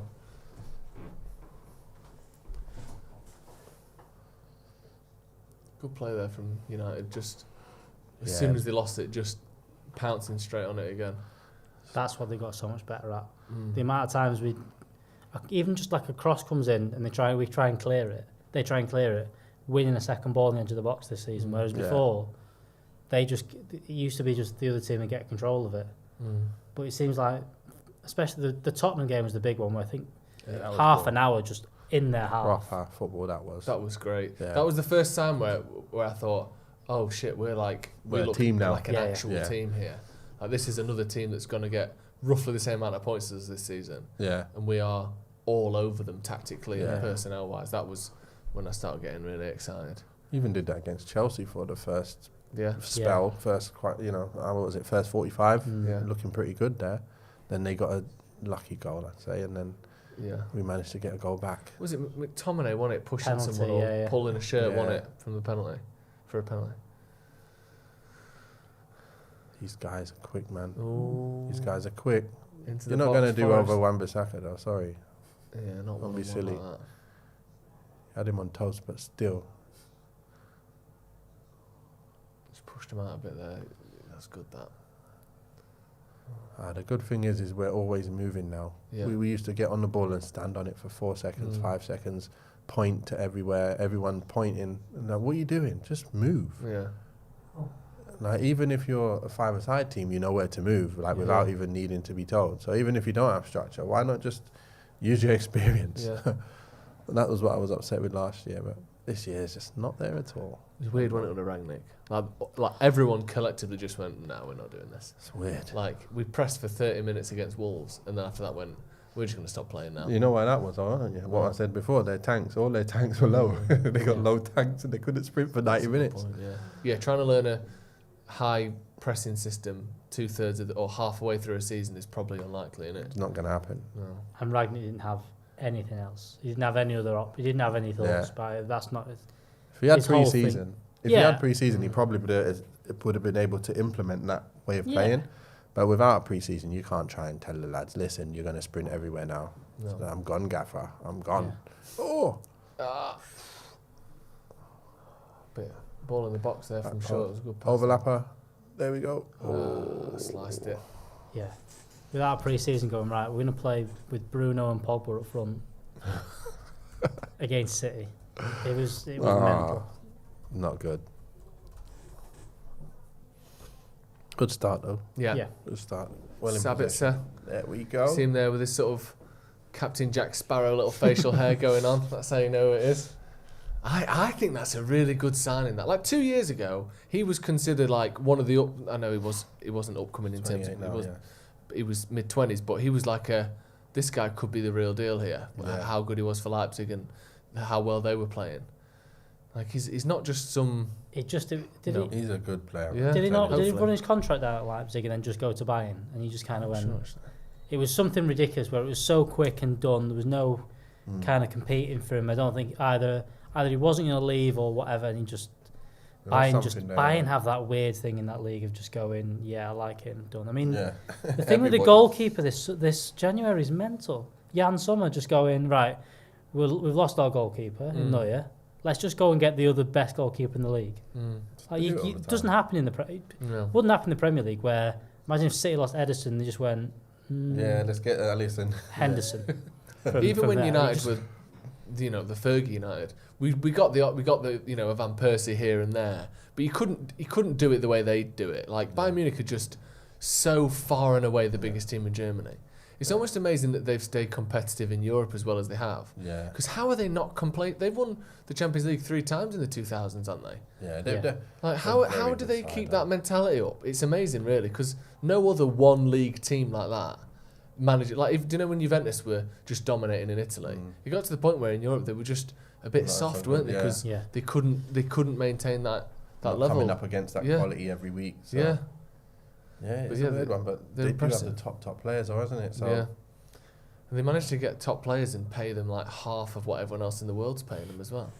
I can't. It's amazing, really. But obviously, it would be a great team to play for, wouldn't it? Unbelievable team. Yeah. Man. Just Bayern Munich you know you're going to win the everything. league, Yeah. but you're also getting semi-finals, finals, and Champions Leagues as well. Yeah, amazing. The Cancelo signing's a bit mad. Like, I'm surprised that City have let him go, but Yeah, that felt like a overnight breakup, didn't it? Cancelo and Pep, one What argument. happened? Right, see you later. What even happened? It's like, by the sound of it, Cancelo went, if you're not going to play me, sell me. And he Yeah. went, all right. Like he's like, There you I go, thought John. I was trying to call you bluff there, but yeah, you've just sold me instead. One more. There we go. Oh, Good that's a ball beautiful there. pass, that. Kenny beat around the back foot. Ball Bad sort of touch. Spin on the ball, Begos was took it beat away. his man as well. He was in there. Great pass from Bruno there. But yeah, they just seem to just get who they want, don't they, Bayern? Yeah. It's amazing. well, I think I read something today saying that I think the Cancelo thing had been there since he came in, but Yeah. I think the way they got around it was they played him at left back. Because I think he was never signed to be that player. He was signed to come in and play right back Yeah. and be back up to Kyle Walker or rotate. Yeah. He's gone, I don't do that. I want to play every week. So they've gone, well, Kyle Walker's our best right back. He's playing. We'll play at left back most of the time. He's obviously done very well there, but I think now, since the World Cup, and I think since, Ake's been playing well there and all that, he's just gone, we've got maybe better options, or, we don't need you to be doing this anymore. What's Wan-Bissaka coming with? What's all that? And then he gave it away. Come on. Just as I start talking, get your slide tackle out anyway. You got that in the locker. Wouldn't it be great to have Love that. Great touch. Play him in. There we is. There we one go. Go on, stat go on on, the go on. go on, One on Joe. one. Can you do something? Bang left. Oh, that's is that a pen? Is that not a pen? No, not giving it. Let's see that again. We need to see that again. VAR. as Really well. good body movement there, Gunnar. Yeah, So just good. faking to go inside, Yeah. going down the line. See you later. That there. Was that not a pen? Don't tell me you drop. I pushed him. No, it's not a penalty. Nah, it's not enough. I don't see not. No, it's not not enough. contact It's on the not foot, enough. No, it's not enough. Nah. He It's pushed not a him, dive but 'cause it's he not. pushed him. Yeah, He's off balance and he goes down. Yeah. yeah. But it's not like a dive. It's not a book. No. You won't book him for that. He pushed him in his chest, No, but not yeah. for a penalty either. Wouldn't it be great to be like Wan-Bissaka, where he's got this one stat on the top trump card, which is like one of the best in the world. Yeah. Like his Probably the attacking best is, in the but world. it's like slide tackling 99. Yeah. And you're like, how have you got this? It's one quality where you might be the best in the world at this thing. Cut inside. Get your strike. Whip. Anthony, There we go. Oh. Hennessy's already laying down. Yeah, waiting he's for that like, there, isn't he? okay, he's coming. Yeah. I mean, the Zaha interview after the Palace game, where Yeah. he just went, I looked Oh, back and no. it was Yeah. Wan-Bissaka, it was Aaron, and that was it. Yeah. Like I knew, I'm not there's about to get only one player here that can catch me and also get the ball, and it's him. Yeah. Slide tackle from the other side. I don't know how he does it. See, that stat's annoyed me. Anthony there, the thing comes up on the screen, the stat. No shots, no goals from his last 16 shots in his last 5 games. In this competition. And you think, shut up. He literally just got a brilliant assist to Casemiro in his last game or the game before that? Oh, yeah. They're focusing on the negatives on purpose to carry on this narrative that he's a waste of money and that he's a one-trick pony and all that. You just think, he's been playing all right recently. He got man of the match against Reading the other I gave day. him man of the match last game. Yeah, it's like, just that stat is purposefully negative, isn't it? And Trying the to game carry on the before story, that, he played well as well. Yeah, So, I thought he was. Was it Arsenal that I thought he was decent against as well? I know he didn't have the best game, but I thought he was involved, him and Vegos. I thought they did all right. I think he did all right. The one thing that stat there, it's a weird one because I chat in my WhatsApp group and I say I was saying like for Anthony, that's one thing that I need him to up his game on in terms of, if he's got one foot, that foot needs to be more than a 6 out of 10 in terms of, if you take 100 shots, can you hit 60 of them on target, just on target, not even score, without no one on you? Can you do that? And I think he's got like a 6 out of 10 foot at the moment. And for him to be in the category of the best players, I think he needs to get to 7 and 8s. Once he can get that foot to that, then we're going to see something special because the amount of chances he's getting into them positions, if he can convert them and then also convert the balls, the assists, he's going to be a different level. Yeah, what a definitely. touch. Again, That's what I mean about not knowing the man. You know him, but you think, I can't put him in. Why am I putting him in? yeah, Bruno Fernandes trying to put Weghorst. Yeah, you do that with Martial, you might get him in, but Yeah. bring it down, take time. Oh, Keep it. You don't worry about that. Don't think that he's going to misplace a 5-yard pass. I know, yeah. Come When on. Bissaka's stretching like he's give me a bad pass here. No, he's passing to someone else. If you think it's a bad pass, he's not passing to you. That's pretty much the motto with that whole back three, really, isn't it? Varane, Casemiro and Martinez and Shaw as well. Yeah. If they're passing and it's 2 yards wide of you, leave it. No, it's not for me. Yeah. Just slowing it down a bit, United. The change in Varane's been impressive this season compared to last time. I know he was injured a lot and stuff like last season, but Do you think he's changed though? I feel like he's played similar, but I think that he's just struggled because he was doing a job and a half, like for his job and half a job. I think Maguire was just struggling so much that he had to cover for him, and that's what happened in the first game of the season as well when Martinez played with Maguire. I feel like Martinez was struggling because he had to do 2 jobs, and it was like, I'm dead here. And I feel like that's what happened all last year with Varane. So now look at him. I think you've got a bet. I think he's a good ball player, but he's not the ball playing centre back, which I think he's better than Maguire. Yeah. But he's not like Martinez is, who has that range of passing and stuff. And just the Martinez is so comfortable under pressure as well, isn't it? Yeah, I don't think Varane is. I don't think not to the same level. He really is, but I think him being there with Martinez just fits a lot better. Yeah. A left and a right. Oh, that's dirty. That's a bit dirty from Bruno, that. Showing him the left footer and the right footer as well. That's I like that. Yeah. That's like all the rage these days, isn't it? Yeah. Getting left-footed centre-backs. That's why they're so expensive. And that work rate there from Anthony, I love that, to be fair. That's the thing that, even when he's not playing well, if he can do that, that keeps you in the side. Just that alone keeps you in the side. Well, that was what? After Remember Dan James? Yeah. That's what he used to do. Well, was that after, was it the Arsenal game when Ten Hag came out and someone slated Anthony and went, well, we're a better team with him in the team. Yeah. He might not be playing better, but he makes people around him better from his work rate and his positioning as well. his positioning. I think he knows it. Bob on. What's going on here? He's gone down and he's held the ball. He's trying to get a foul there on Bruno when really he just steps across and goes down, grabs the ball. Is it Lodi? And he's given a free kick against. He's given a free kick to United. Where did he get touched on his foot? He didn't. He stepped straight across Bruno and then acted like he'd been fouled. Oh my gosh, get up. You know what? I think they should bring out new rules and fine people. Like, you should have a board watching games and watching the videos and actually deciding who should get yellow cards for simulation and fake stuff. If you're not getting touched at all and you're faking something, get a yellow card. I swear. And anyone who dives, yellow card. Anyone who fakes getting hit in the face when they got touched on the side, yellow card. That's what I would do. Yeah. Well, Make them theoretically, pay. they're supposed to be doing that, aren't they? Yeah, a dive, but it has to be such a blatant dive, doesn't it, to get a yellow? They need to do something with, because this new the head injury rule, which is spot on stopping the game, but there's a lot of players switching onto it now. Yeah. And any time there's, okay, I'm going down here, hold my head, he has to stop the game wherever things are. And I think they're using that now. And you have to, someone needs to look at it and have a judgment of it and go, he didn't need to go down there. It's hard though, isn't it?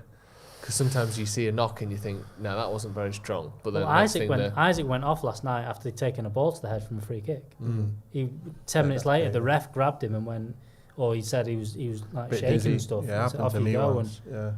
Happened to then- me. I was playing Everton. Was it Everton?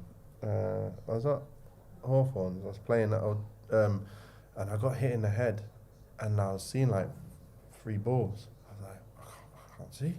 Gotta come off. First time it's ever happened to me, but it was weird. Yeah. So Did when you get do subbed off? Yeah, I had to come off. Really? Yeah. Wow.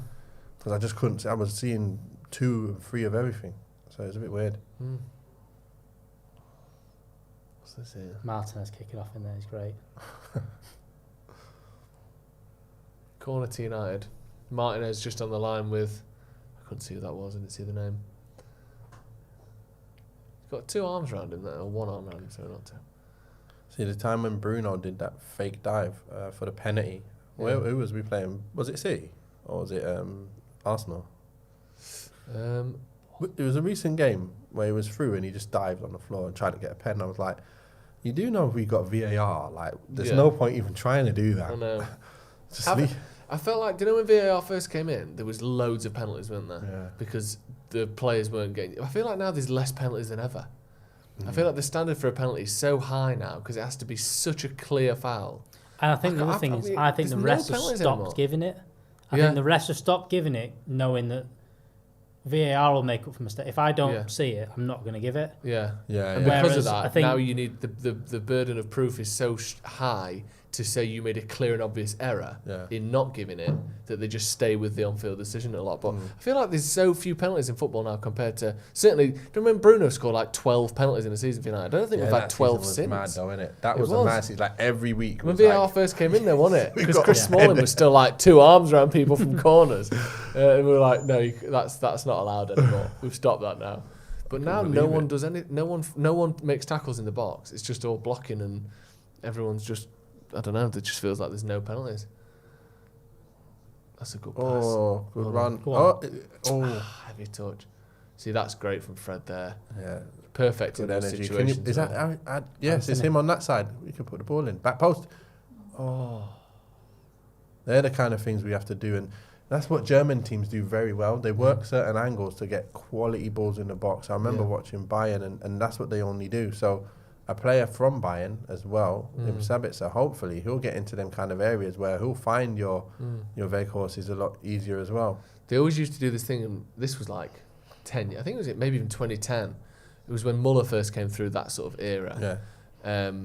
When United played him, and me and my dad always used to say, we used to call it, like there's a particular throwing that they used to do where basically thrown from in line with the edge of the 18-yard box, they'd throw it to the corner of the 6-yard box where it meets the goal line. Do you know, like obviously not offside, right in deep, and they just pull it back. And they used to do that all the time. And I feel like for years, no one was doing that in England. It was just like a short throw to man or whatever. Yeah. They were like trying to penetrate the lines with a throw in because you can't be offside. Yeah. They'd almost stand on that line. Yeah. And they used to get so many goals from it. But that same thing of making angles, finding it, cutting it back, finding space that other people aren't looking for. Yeah. I feel like we do that a lot better now. Yeah, a lot more. Yeah. But yeah, Bayern Munich, for whatever reason, have always seemed to have done that. Or last sort of decade. That's what I mean, because they're so used to teams sitting back on them. Yeah. They have to find a way of breaking teams down. And that's probably another reason why they're so good in other league, in the Champions League and stuff. Because they play a way where most teams are just sitting back and you have to break them down. Like a City, they find it easy. And Arsenal now, they find it easy. We're just getting there now where we're breaking down the door after 60, 70 minutes against these teams that sit back on us. Last year, we would have been 0-0 and then concede a goal and then we're dead. Ball? Was that ball? Oh, no penalty. One more. Ah. That was down the line. Definitely hit back, his hand. Come on, round the corner. Come on. That bounced up and hit his hand like fully, didn't it? It looked like. I have to see that again. The only excuse can be that it was an accident, but I'm sure that just bounced up and hit him in the hand. Yeah, it is handball, but this is it. Is it in the box? That's a handball, surely. But this is the thing with the football. ball doesn't hit anyone though. The ball just comes in from the throw-in, bounces on the ground, bounces up and hit his hand. Yeah. Like I don't think it hits Garnacho. It didn't. I suppose it was an accident, but then you think, well, took him out there. The ball you've had 2 seconds to see the trajectory of this ball. Fucking hell, that's a bad foul. Absolutely just booted across him. Scarpa. That's a good name, that Scarpa. Oi, you better Scarpa. It's a good name, I like that. That's what my surname for that. Smith, come on. Give me Joe Scarpa any day of the week. I can't do that. I wish I just had it naturally. Garnacho's probably been the most liveliest so far. He seems to be that every time he plays. Yeah, he is, That's what I love about him. Yeah. He wants to just get at his man and make something happen all the time. That Charlton game, he was so good. Like every time he touched the ball, it looked like he was going to try and go and pass someone. Free kick to United. Just in line with the corner of the 18-yard box. He's got to put that in for a header, no? Yeah, you can't be trying to score from there.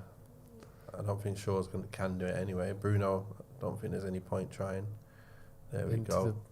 Get it back. Casemiro. Wayne Hennessy went down like an old man at a bus stop there. Yeah. He saved it, but it looked like he was... No, he's not in that. No, he's not give that.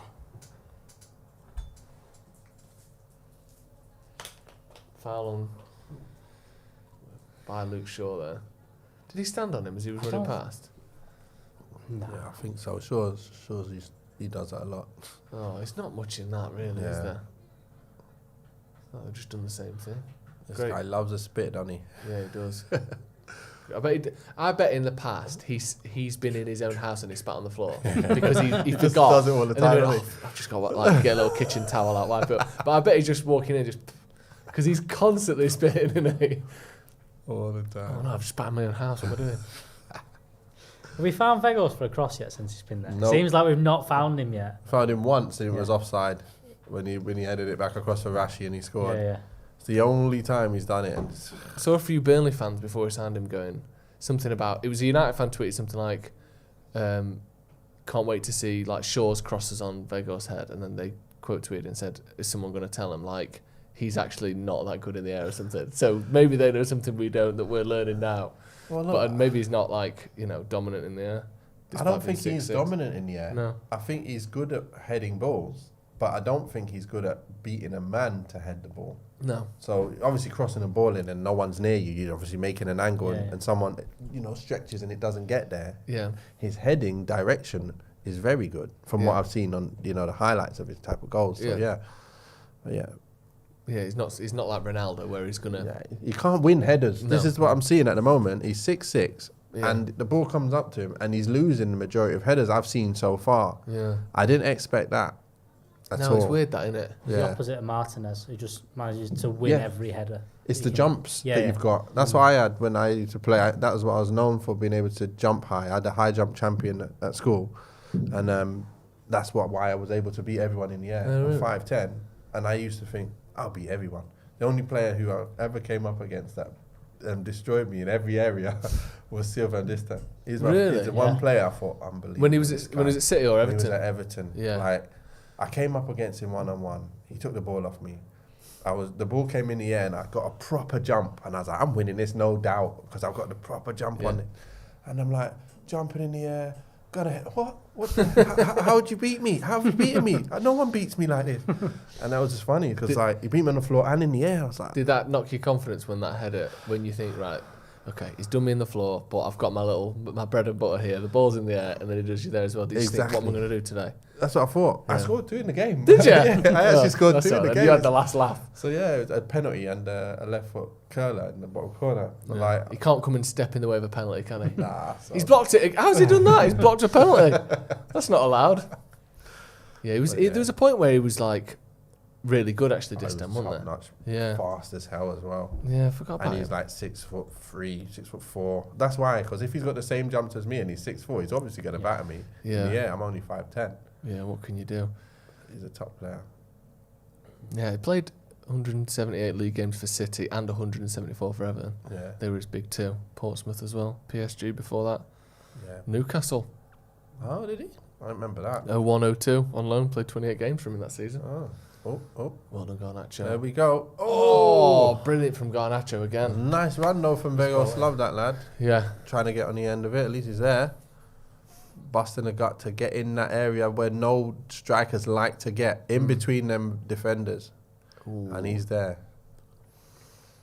Trying to go near post. Sacrificing for the team. Oh, that's not good. There we go. Well done. Yes, he. Waiting. Nottingham Forest, they've always got the 2 stars over the badge. Obviously, they've won the European Cup twice. United have never done that, have they? I don't think I've ever seen. Who decides whether a team puts the stars over the badge or not? Just there in it. Because Liverpool Yeah. don't do it, No. and what have they won? 7, 6. I hate that. Save. Uh-oh. Save. Well Oh done. my gosh, they could have scored Don't there. know what happened That's that there. guy, I'm telling you, he's dangerous looked as good, hell, yeah. man. He He's their looked top really scorer good. with 6 goals. Dangerous guy, man. He just got through us again. Don't know how he just threw on goal. That's a poor touch from no. Vegas, that. Yeah. Just we cut back from a throw-in basically, and next thing you know, it's the throw on Fred. goal. Fred's getting booked. The guy's just pacey, man. You give me a yellow card for? Why? Must have been a bad tackle, Because of that. your hair, lad.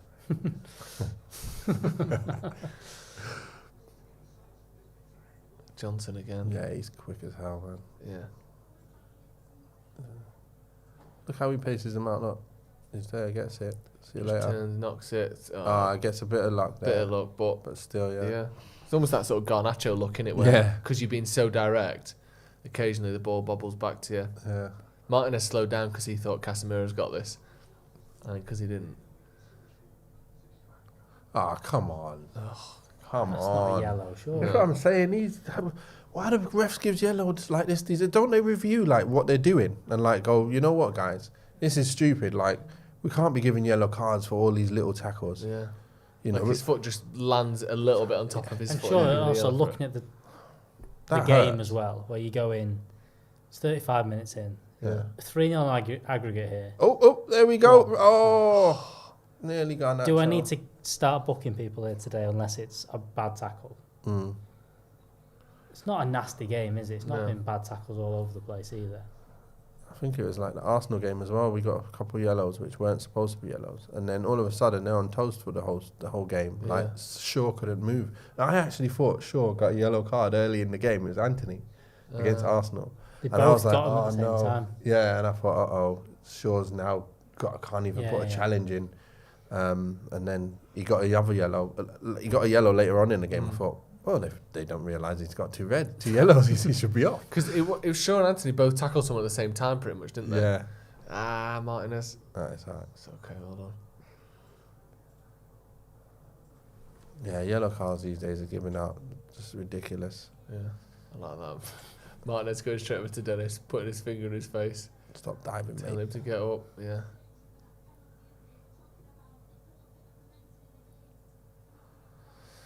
They've still got a bit of dangerousness about them, you know. We've got to keep... That's what I'm saying. We need one goal. Then we can start resting players. If we don't, we're not going to rest no one. I'm telling you. Yeah, he's going down. I can't even imagine what Dennis thinks he's going to get out of that. No chance. Like, nothing happens at all. They both go for the same ball. Dennis wins it and then just goes over. Oh, good run, that. Yeah. Good one, too. He moves straight away. Nice. Can you play that back? Oh, he did. He kept it on. Did he? Surely not. Wan-Bissaka, he's lost a number, Wan-Bissaka. Has he? Yeah. Did he keep it in? Did he? Oh, he did a skill. Wow, that's it. Yeah, It is, but are they getting...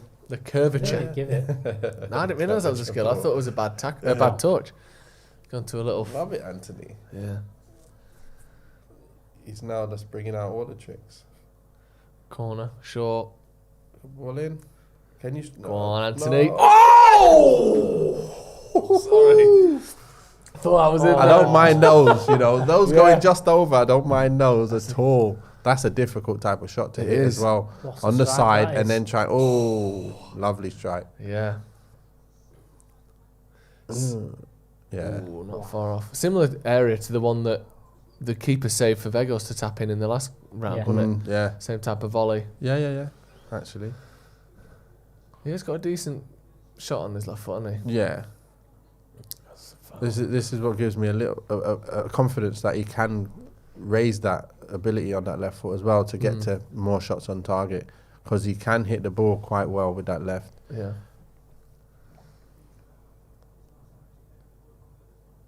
Good connection, 2 games on the trot, good connection of the same type of shot. Yeah, I feel like he's playing with a little bit more confidence again. Yeah. Just even doing the skills like that, where Yeah. you think you wouldn't try that if you were nervous or... Well, he wouldn't do the circle, that little circle, would he? No. I mean, Oh, that's earlier in true, the game. I think it was the Everton game. He came out the second half, looked different. Yeah. Where he went in and you were like, he kept cutting back and playing it backwards. But then he needs to just go past people. I do think the comments that Paul Scholes gave him after he did the trick, Andrick Boney. I think it hurt him a bit. I think it hurt him. And I think he went back into let's just play safe and It's play sideways a bit. I know Might do, yeah. I think it This did. is I think there was something It does there. hurt, you know. Like Yeah. any little thing someone says negative hurts. Yeah. Like, I think I said this last time, but like my day was just websites, fans forums.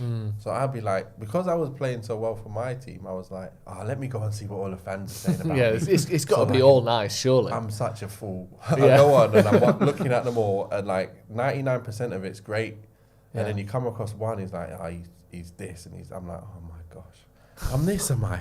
Bloody hell. He's probably right, actually. Damn. And I'm just hurt, and I'm thinking, oh my gosh, like for the whole day, I'm just thinking about that one thing, and all of the rest are good things. I'm not even thinking about it. Why? I know.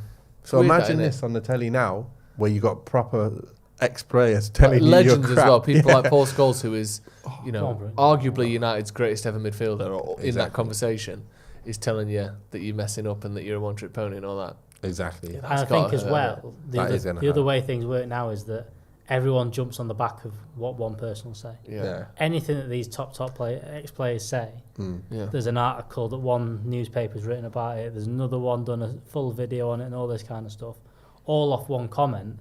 And it seems bigger than it is, and it's Paul Scholes. I didn't like that. That's probably all it was, but then it just makes it a lot bigger than... I didn't mind the little pirouette thing. I didn't even mind it at the time. I know it was, okay, it was 0-0, and, you know, but... Just have a bit of fun, innit? Yeah. If you're gonna still be confident like he is now, look at that pace. If you're gonna be confident and keep trying to do what you're doing, nice. That's where I want him to be. I like him in the middle there. That's a great. Where we can kind of jink and make something happen. Yeah. I think that's where he's gonna be best. Yeah. That was a brilliant pass from Bruno in there. Just no way through, so he just lifted it over the knees. Yeah. Anthony using that pace. That's what I want to see, lad. Oh. He's great over sort of 5 or 10 yards, isn't he? Yeah. I think when there's those long counter-attacks, he ain't quite got that like Rashford or you know, the people. It's off the ball pace, isn't it? It's like not really on the ball too much. No. That's a foul. Clearly a foul though, isn't it? You can't put your arms around him and pull him Did he get a foul? Did he get it? Yeah. Yes.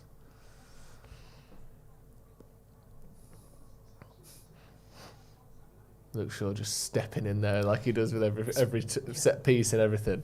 In swinger. I'll have a go. When it in swing this to the back post, make it on target for that back post, right in that corner.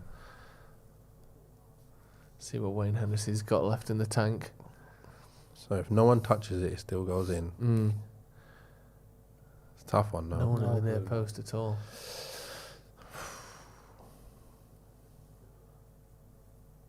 We kicked United just between the corner flag and the 18-yard box. 7 yards out. Bruno Fernandes. Back to Luke Shaw. Strike it. It. Oh. Who did that? Vegos. Lucky he blocked it because it's going out for a goal kick otherwise. Yeah. It was never on to shoot it the way he did anyway. No. He needed a bit of curl in it. Anthony on the left. Good ball into one more outside. Oh.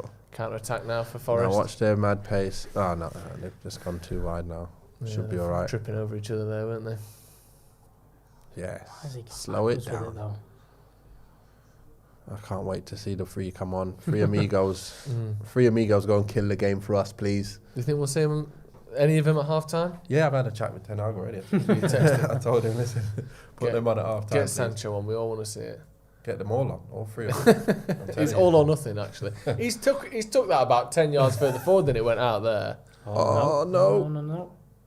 Well done, Luke. Oh, not. That's what I'm saying. We need to. Oh, good job. Good block. That was lucky. Stopped a goal there. My goodness me. They're dangerous, man. They're dangerous. Yeah. We need a goal. I'm telling you. Well done, Fred. Yeah, Forest there just in our box. Free volley, 8 yards out. And I think it's the other Forest player that stops that going in. The throw in initially was taken so far ahead of where the ball went out. But he was his own player. Yeah. But I think Martinez might have saved that, wouldn't he? Yeah, Martinez on the line. Let's see, he would have saved that, wouldn't he? Yeah, I think he would. No, wait a minute. He was coming back as that was coming in. The wrong way. Yeah. Surridge, I think, with the block. Yeah. It's not like Casemiro diving in and getting it wrong. Completely solid. He did get his foot on it. Just not enough. Come on, Mans. AWB, get yourself back, lad. Ooh, we don't need this kind of mad pace coming at us. Well done. That's what I'm saying. These guys they're dangerous. I think this is why he started with them. So I'm saying that you can't start against these boys. You couldn't have had Maguire in with that. They gave us havoc last week. Yeah. They're giving us havoc again. We have to be on our game to keep this nil. Clean sheet. Even that goal that they scored, like, it was a great goal. Yeah. I can't believe that they gave offside for that. Like, I thought there was something to do with daylight. What happened to daylight? No, that's gone. Is that all finished now, yeah? Yeah, it's just if anything's sticking out. But what? Like a finger? Yeah. That's- Finger up to the sleeve of the shirt, in it now. That's the. Yeah. That's I the would have rule. thought it was a playable part of your body, Yeah. like a part that you can use, I think not that- your I think hand. that's was what it thinking is. like a knee or something. It was offside. Yeah, I something mean, like the lad didn't even need to make the run that early. He was Yeah, he so didn't. far clear. Yeah. He could have stayed well onside and still scored that. Sorry, you can't be offside with your hand. No, it's got It's, to be. it's the line of your shirt. Right. Yeah. So that's where they draw the line down onto the pitch from. Is Great like ball. the sort of bicep line of the shirt area. What, the short sleeve shirt? Yeah, exactly. That's the thing. If you've got a long sleeve shirt on, how do you know? Like Some of the Anthony, kits have got shorter shirt sleeves than others. put it in back Got a post, back little- post. Oh, there we go. Score! Oh, what a header! Oh, that's unfortunate. Second that. time we found That's this. what I'm saying. Yeah. One Great little bit of pass from quality. Casemiro. Really good header as well. Did he save it or was it just hit the What a post? header. His body Casemiro's shape so to get good at that in. Yeah. But Bang. that's a real. That's what I mean. He's got Oh. good direction on his headers. It's a brilliant cross and it's a lovely header. It's unfortunate that for Weghorst, he'll be fuming. It's a shame because that's tie. I mean, it's probably tie over anyway, but that's tie done in it. Yeah. Bringing on 4-0 and then get them all off. get Casemiro, Varane, Bruno off. I don't think Bruno comes off. I think he just keeps playing him. Yeah, probably. Yeah, I think For he that stays little on. bits like that. For Ericsson, because they even said that he was literally coming off a minute later, wasn't he? He was literally Was it? he was the next sub. Yeah, that Joker, man. I knew it straight away as soon as I saw That's, Andy Carroll. that's a booking. That's now. dirty as hell. What That's the a hell are you booking, man. doing? Come on. Don't be injuring our big boy. We need him for the season. No. He's the one guy you don't want to be tackling or doing anything to. Leave him alone. Stands on his ankle ankle's as well. finished. He's got some bruise there now. No, he's not even remotely going for the ball there either, is he? He knows he's not getting that. Bad that. Don't you realise he's got to play loads of games? He's our best defender. You can't be doing that. I hope he's all right. Do you know? I know he's really injury prone last season. I say injury prone. He had a lot of injuries last season.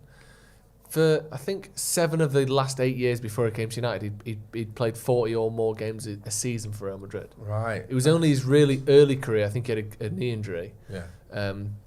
Where he didn't play 40 games, or most seasons he played 40 games plus. So it's weird that he was so injured last season. And maybe it was a fitness thing, or I don't know what it was, but hopefully he can go back to that because generally speaking, he does play a lot of games. Yeah, half time, Man United 0, Nottingham Forest 0.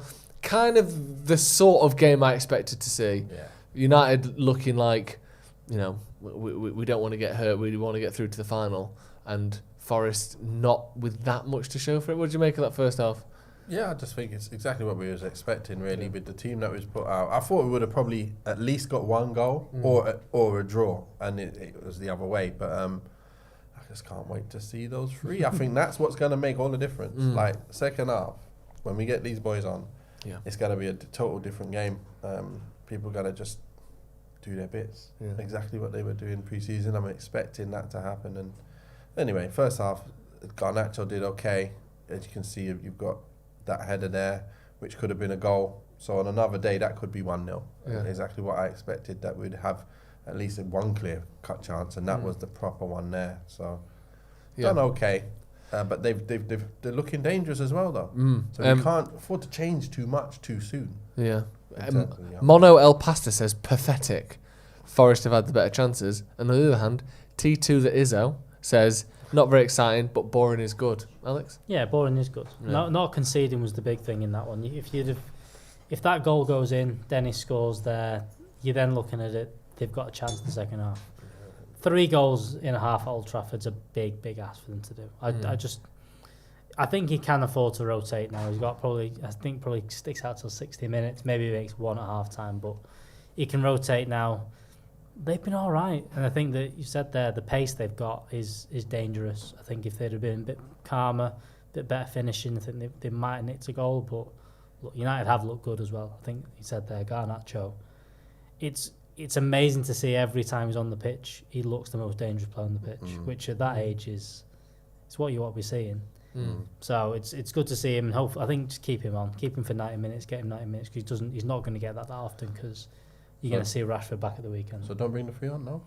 Don't want to see the Oh 3 no. The 3. I love how they just come as one. Maybe It's like the fingers of a Kit Kat now. yeah, Just they have to all go together. It's either all or nothing. You can't get like a single. with Like no, just Martial. It's all of them or none. I like that. I wonder how fit they all are. I wonder, and Martial especially, how much is expected him to do this game. Yeah. Because if you put him on the bench, he must, with what this is going on, with the situation in this game, you must expect him to be able to do at least half an hour. You wouldn't put him on the bench otherwise. Yeah, exactly. But look, who are you going to bring in out of the subs bench there?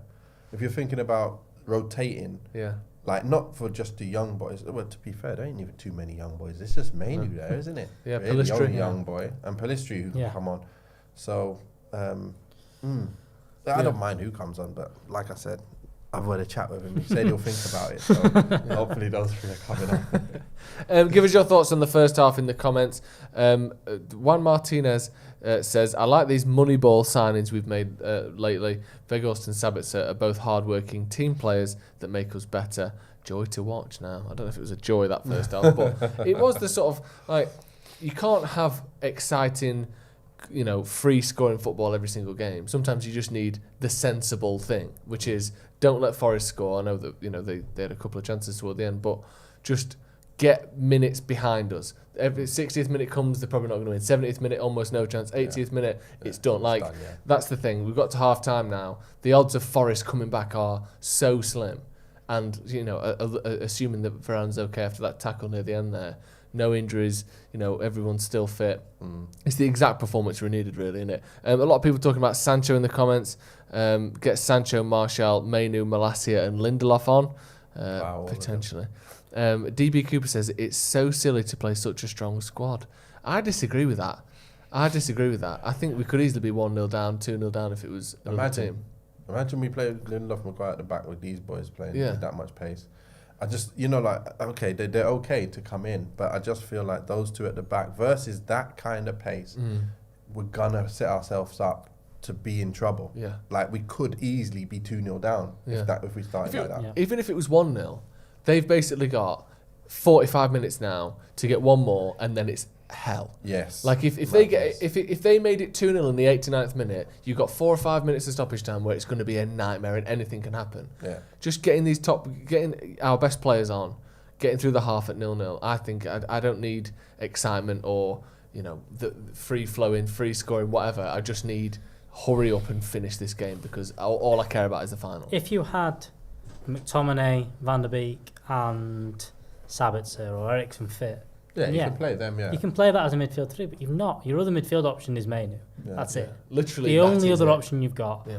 And if you put him in alongside Fred, and like you said, things start going wrong, the panic. And I get what you're saying about the centre halves. I just don't think that against what this team's going to be against, the pace of Nottingham Forest, Harry Maguire, it's not the game for Harry Maguire, I don't think. But I wouldn't be surprised if that, if Varane's feeling that at all. Half time, Lindelof, on you come. Yeah. Let's just protect you and get you ready for the weekend because we've got Palace. It's Palace at the weekend.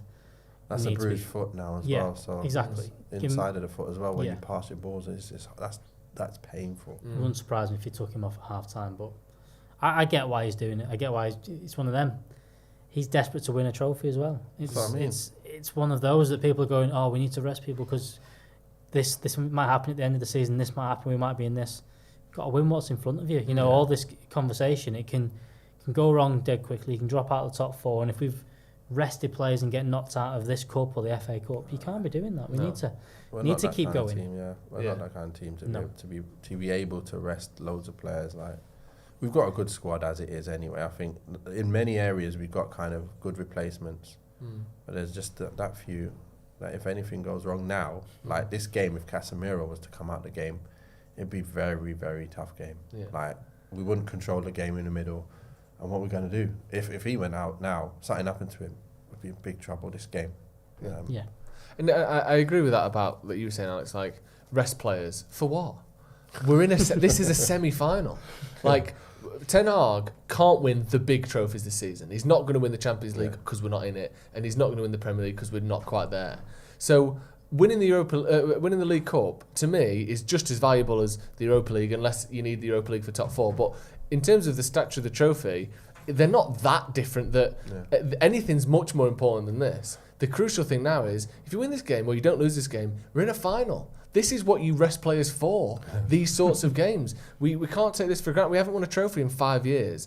Like you said, a full-strength Man United might well not be good enough to beat Barcelona over 2 legs, because they're top of La Liga at the minute, not the team they were in 2012, but they're a very good team again. We might not be able to beat them anyway. We can definitely beat Forest. Why risk it? I'm not saying rest people against Barcelona either, but I just think winning the League Cup would be so massive for Ten Hag in his first season. It's not like we're saving people for a title charge here. This is about as good as it's going to get. So let's make sure of it. I don't see the point in resting people for, the league when, we hopefully should finish top 4 anyway, or we've got a good chance of that anyway. And this is a proper chance of silverware here. But this is another thing. When you train, you're playing all these games. Like, after 2 days, you're usually okay to come back and play again anyway. Yeah. But the other side is, if he's asking his players, how do you feel? I remember, I think it was at Watford, where they would ask you, like, how do you feel on a scale of 1 to 10? And they'll tailor the training because you might feel tired one day. Oh, yeah, you know what? I'm feeling a 5 today. I'm feeling knackered, man. Just rest. I need a rest today. I need to just go in the gym and do a little bit of work and, go in the pool or something. And then I'll see you tomorrow. We'll do little, set pieces and that for the game Saturday. And that's that. So sometimes they let you have a few more days of relaxing, according to each person's body, how they feel. So I think that he should be doing that anyway. And as you can see, he's using players at the right times in the right places. And I think he's got those players as well. You talk about that. Varane can go and take the week off. Yeah, exactly. You don't need. He doesn't need to train every day. Yeah. You know what you're going to get out of him. Same with Casemiro. Yeah. They come in training, do what they need to do, and go. They don't need to be training intense every day. There's the younger lads will need to do it and things like that. But I don't think they're going to do that to those kind of players. They don't need to do it. It's another thing is that, like, when you're playing game in the week and game at the weekend, there is no time for training. No. It's just recovery play. And recovery, let's talk about the next game. Like, who's the strong players? What do you have to do? Right, next game. And that's it. Every week when you've got 2 games a week. So yeah. Will Dependent says, Nathan, I was only 10 when you played for Wigan and then West Brom. Who was your toughest defender to play against? I think you've answered this before, but there's people watching now who weren't watching before. So so Sylvain Distin was the most toughest player I came against. Like I said, I used to fancy myself against anyone in the air, and he was the one guy that beat me in the air. I got the ball one-on-one with him. I used to fancy myself to open up an angle, do something, and he just won the ball. And, he's got all the pace of trying to run for a ball. He won it. So everything that I was thinking that at least one of these things I'm going to be able to stop him at or be better than him at, he just done me on all of them. I was like, bloody hell, he sticks out in my mind. What other big names did you play against? Everyone. Rio. I played Rio. Played against, it was Silvestre those days. Played against everyone, every team. Terry and... Yeah. Was it Carvalho then? Yeah, I think Carvalho was playing. At Chelsea at the Bridge, I remember a funny little one as well. I come off the bench, and obviously watching Robin all the time, I'm like, oh no. I come up one-on-one with him, and he's got the ball. I'm like, oh no, he's going to take me down the line. So then I was getting ready to run, and he took me, and I ran, and I won it. And I was like, oh my gosh, I just ran it. I just won the ball, Robin. Couldn't believe it. So yeah, these little stories are mad ones. I love how even, most people wouldn't put sort of Sylvain Distin in the top 10 Premier League centre-backs. And you've played against a lot of the people who would be in that, that typical top 10. And yet, for whatever reason, he was just the one that just had you on those days for whatever, his skill set versus yours. Just did you. Weird that, isn't it? But you know what? A lot of players, if you speak to them, they'll put Sylvain Distin right up there. Really? Yeah. He's one, if you played against him, you know how good he was. Yeah. He's a top defender. Like when I played at Old Trafford, Rio was playing, and I can't remember who he was even playing with, but it's like I had all the time in the world against them, but they just stand there, goes, come on then, show us what you got. So they don't like pressure you. They don't try and win the ball off you. They're just there in their line, ready, and they're going, go on then. So I felt like I had a good game, but I didn't really do a lot. I scored a goal, I scored a header from a corner, but like I didn't actually like come up against him and ever have a chance to go one-on-one with him ever. Because it's all like the magic is that you don't get those opportunities. Exactly. That's why we got 14 clean sheets in a row, whatever it was, with Van der Sar in there. Because you don't get to have a one-on-one with the keeper or with Ferdinand. It's all done before that. Yeah, it's interesting. So it's mad when you come up against boys. The hardest game I played against as a whole though was Liverpool. In Liverpool, they suffocate you. Like you realise when Man United back in the day when you was young, watching United go to the cup to Anfield, and they used to really give us tough games, and I used to get worried about them even when we was winning the league all the time. So then from that they've carried that on. So when I went and played them, I'm like, as soon as I get the ball, bang. As soon as I jump in there, bang. I'm like, what the hell's going on? It's getting knocked about everywhere. It's unbelievable. Like really? The intensity that they showed was nothing like any other team I played against. It's just weird. And that wasn't even at Anfield. It was at home. Who was that? So who would that have been? Hippier and Carrigan maybe, or maybe just before then? Well, what's his name was up front? Peter Crouch. He was okay. up front. Was Sturridge there then? No. Was that after? He was kicking away, didn't he? Yeah. Was it? This was a Peter sort of. Crouch was up front. I remember. And that's the first time I noticed Yossi Benayoun. I can't remember. Ryan Babel, Dirk Kuyt. This sort of era. Kuyt was there, yeah. Dirk Kuyt. But that's a lot of the United players said that Anfield was pitched a bit smaller, everything kind of tight together, no space. Yeah, whereas Old Trafford seems to be a load of space. Yeah. It's like you're playing on some kind of island when you're playing there. It's weird because you come off the pitch and you're like falling off the pitch and on the side. So it was a bit weird, and you're taking corners and you're like running up the hill to cross the ball at Old Trafford. So I think Newcastle was one of my favourite stadiums to go and play at. Really nice. Is it? Really big. It's got, I think, perfect. I've never been. I've seen it from the outside. I've never been in it. I think it's the stadium in England that looks the most like Old Trafford. It's got a lot of the similar kind of similar age, a lot of that same sort of metal and like clear plastic almost. Yeah, on the it does inside. have that. Yeah. It's got a similar-ish look to Old Trafford, and it's what is it, 50,000 big as well. T as well. Yeah. Second half. I know you want the three to come on. What do you expect to see? What do you think Ten Hag will do? That's what I think he's going to do. Yeah. That's what I'm when I think of what's going to happen, I always think of what he's going to do. Right. And that's something that I think he's going to do. We're going to see them three up front the second half, and I hope it's half time. I've never got it right with Ten Hag yet. Predicting every single game, not good at it right once. Never Just got it looking, right with Anthony's Ten Hag. coming back out, as he's back gone out. Nacho No and changes. Weghorst. So no changes at half time as far as I can see. And Varane's coming back. Yeah, I think he's back out. Varane's got to be the first off for me. Yeah. I think he's just thought. Yeah. Varane is the one that, look, I think Lindelof does a good job in there as well. Yeah. I think it's the most like for like, whereas if you take, like you said, Casemiro comes off, you're bringing on a kid to come on to do the job. It's not the same. Whereas I think Lindelof could come on and just not do the same job, but do a good job against these. And should be okay. He needs a break. He played the first game, didn't he? So end of the day, he did all right there. So you can't afford that. You can't afford to take off Casemiro. No. Not until 20 minutes to go, or maybe. And he's obviously fit enough to just go, I can keep doing this. Yeah. And like you said, if they keep this momentum going that United are, it's just keep winning. It's easy to keep coming back in when you win every week. Yeah. Stuff like that. This is the other thing. When you're winning, you don't think about or talk about, so many games. It's just winning. You just love it. You just bring on the next game. I want to play. Yeah. It's interesting, isn't it? Just how different this team seems to last season. It's amazing, really, when you think the turnaround. What have you seen this week? Obviously, Sean Dyche coming to Everton. What have you made of him making them run first? I've seen he's doing yo-yo bleep tests and stuff this week. You see that video of First week. picture of someone bent over in half, like trying to catch breath, and Dyche in the back like that. Well, I was watching a lot of, like Sam Allardyce. Well, Ben Mee was on Sky Sports yesterday, at him. and he said he's obviously been in touch with some of the Everton players that were ex-Burnley. So it's Tarkowski and saying, he's ran them already. Really ran them the first. It's mad to do that middle of the season and really. That's crazy. He's my assistant manager at Watford. Malcolm McCarr was the manager and he was the assistant. Yeah. So I know him quite well. I don't think he played when I was playing. I played with Malky, and then he became the manager. So I know him quite well as well. So I hope he does really well there. He's a good manager.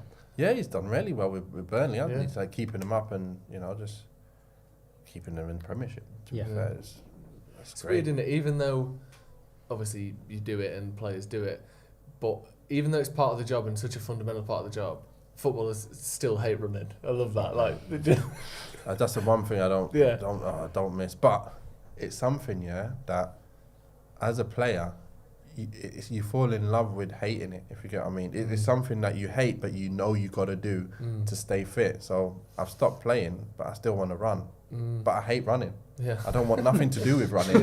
And I keep getting injured because I think I can run the same way as I used to. My body can't handle it. No. But It's yeah, weird then. It's like it's like the the worst sort thing of on the earth. drug that keeps you fit above anything else, being able to run, having that fitness. Yeah. But it's just the worst thing ever, isn't it? Mate. We used I to hate have running. nightmares What before pre-season. what would be a Nightmares. typical pre-season in terms of distance and all that? What, like, numbers wise, what we're talking? No, so you could do like a 45. Well, it took me 45 minutes to do certain runs. The best of them were maybe 37 minutes. What's that? What kind of distance would that be? Is it 10K like maybe? Is it like 6 miles or Yeah. something like that?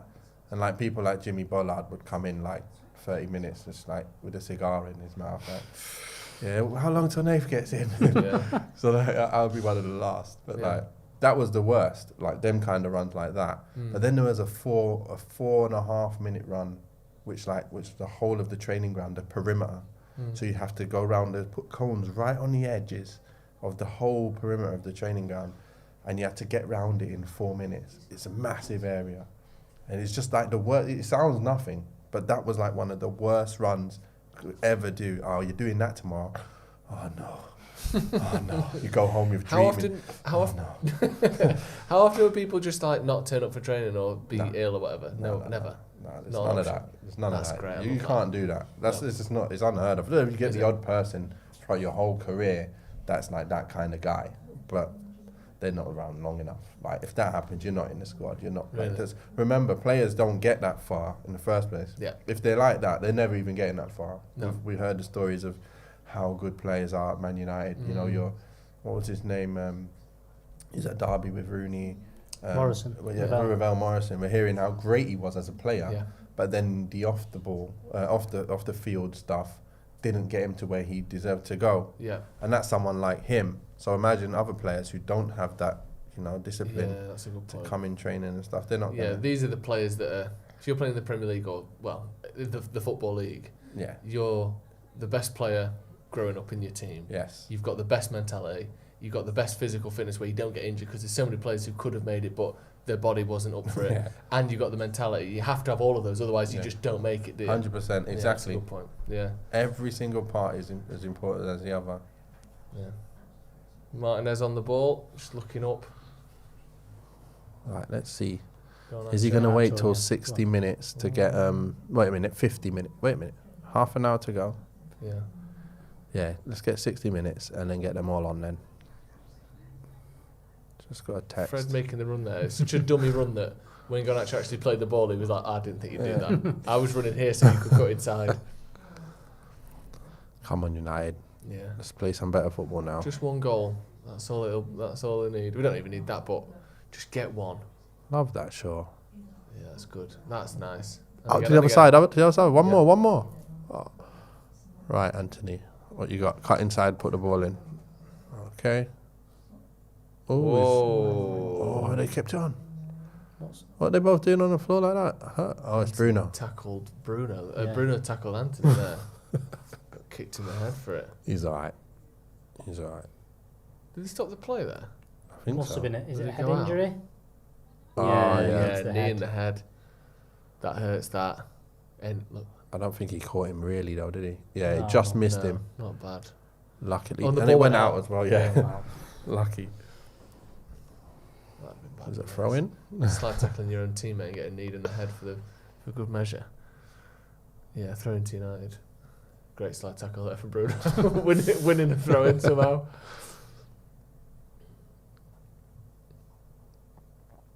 Go on Don't mind that. then. Ah, Okay. Casemiro. Just get the rub of the green, don't they? Yeah.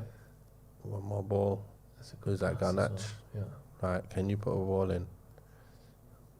Oh. Corner. Oh. No, I think he's knocked it too far. He didn't claim for it though. I reckon he claims for that, he might get it. Couldn't tell what happened. I think he's knocked it. And then, did it? I don't even know what happened there. I couldn't see. Yeah, we need a bit more from him now. So, Howard Donald from Take That in attendance. You can tell it's a quiet. I love that. You can tell it's a quiet game going right. Yeah. You're fine. There's some Take That. There we go. Howard Donald. I don't even know his name. I know he's called Howard. I didn't know his name. Howard Donald. Come on, boys, don't relax because you're 3-0 up. Yeah. Just play and try and get some goals for us, please.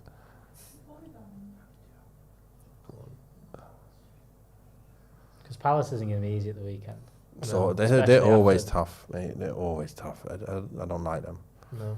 Dangerous team. Especially after the night as well. Or last week. When Exactly. 2 weeks ago. And he just doesn't celebrate like he scores them every week. Yeah, exactly. Yeah. Ugh, another one. As well. I think he does one a season, doesn't he? Well then, that's good. Find him. One more. Oh. One more. That's, Maybe not. oh, nice little. Oh, not good enough.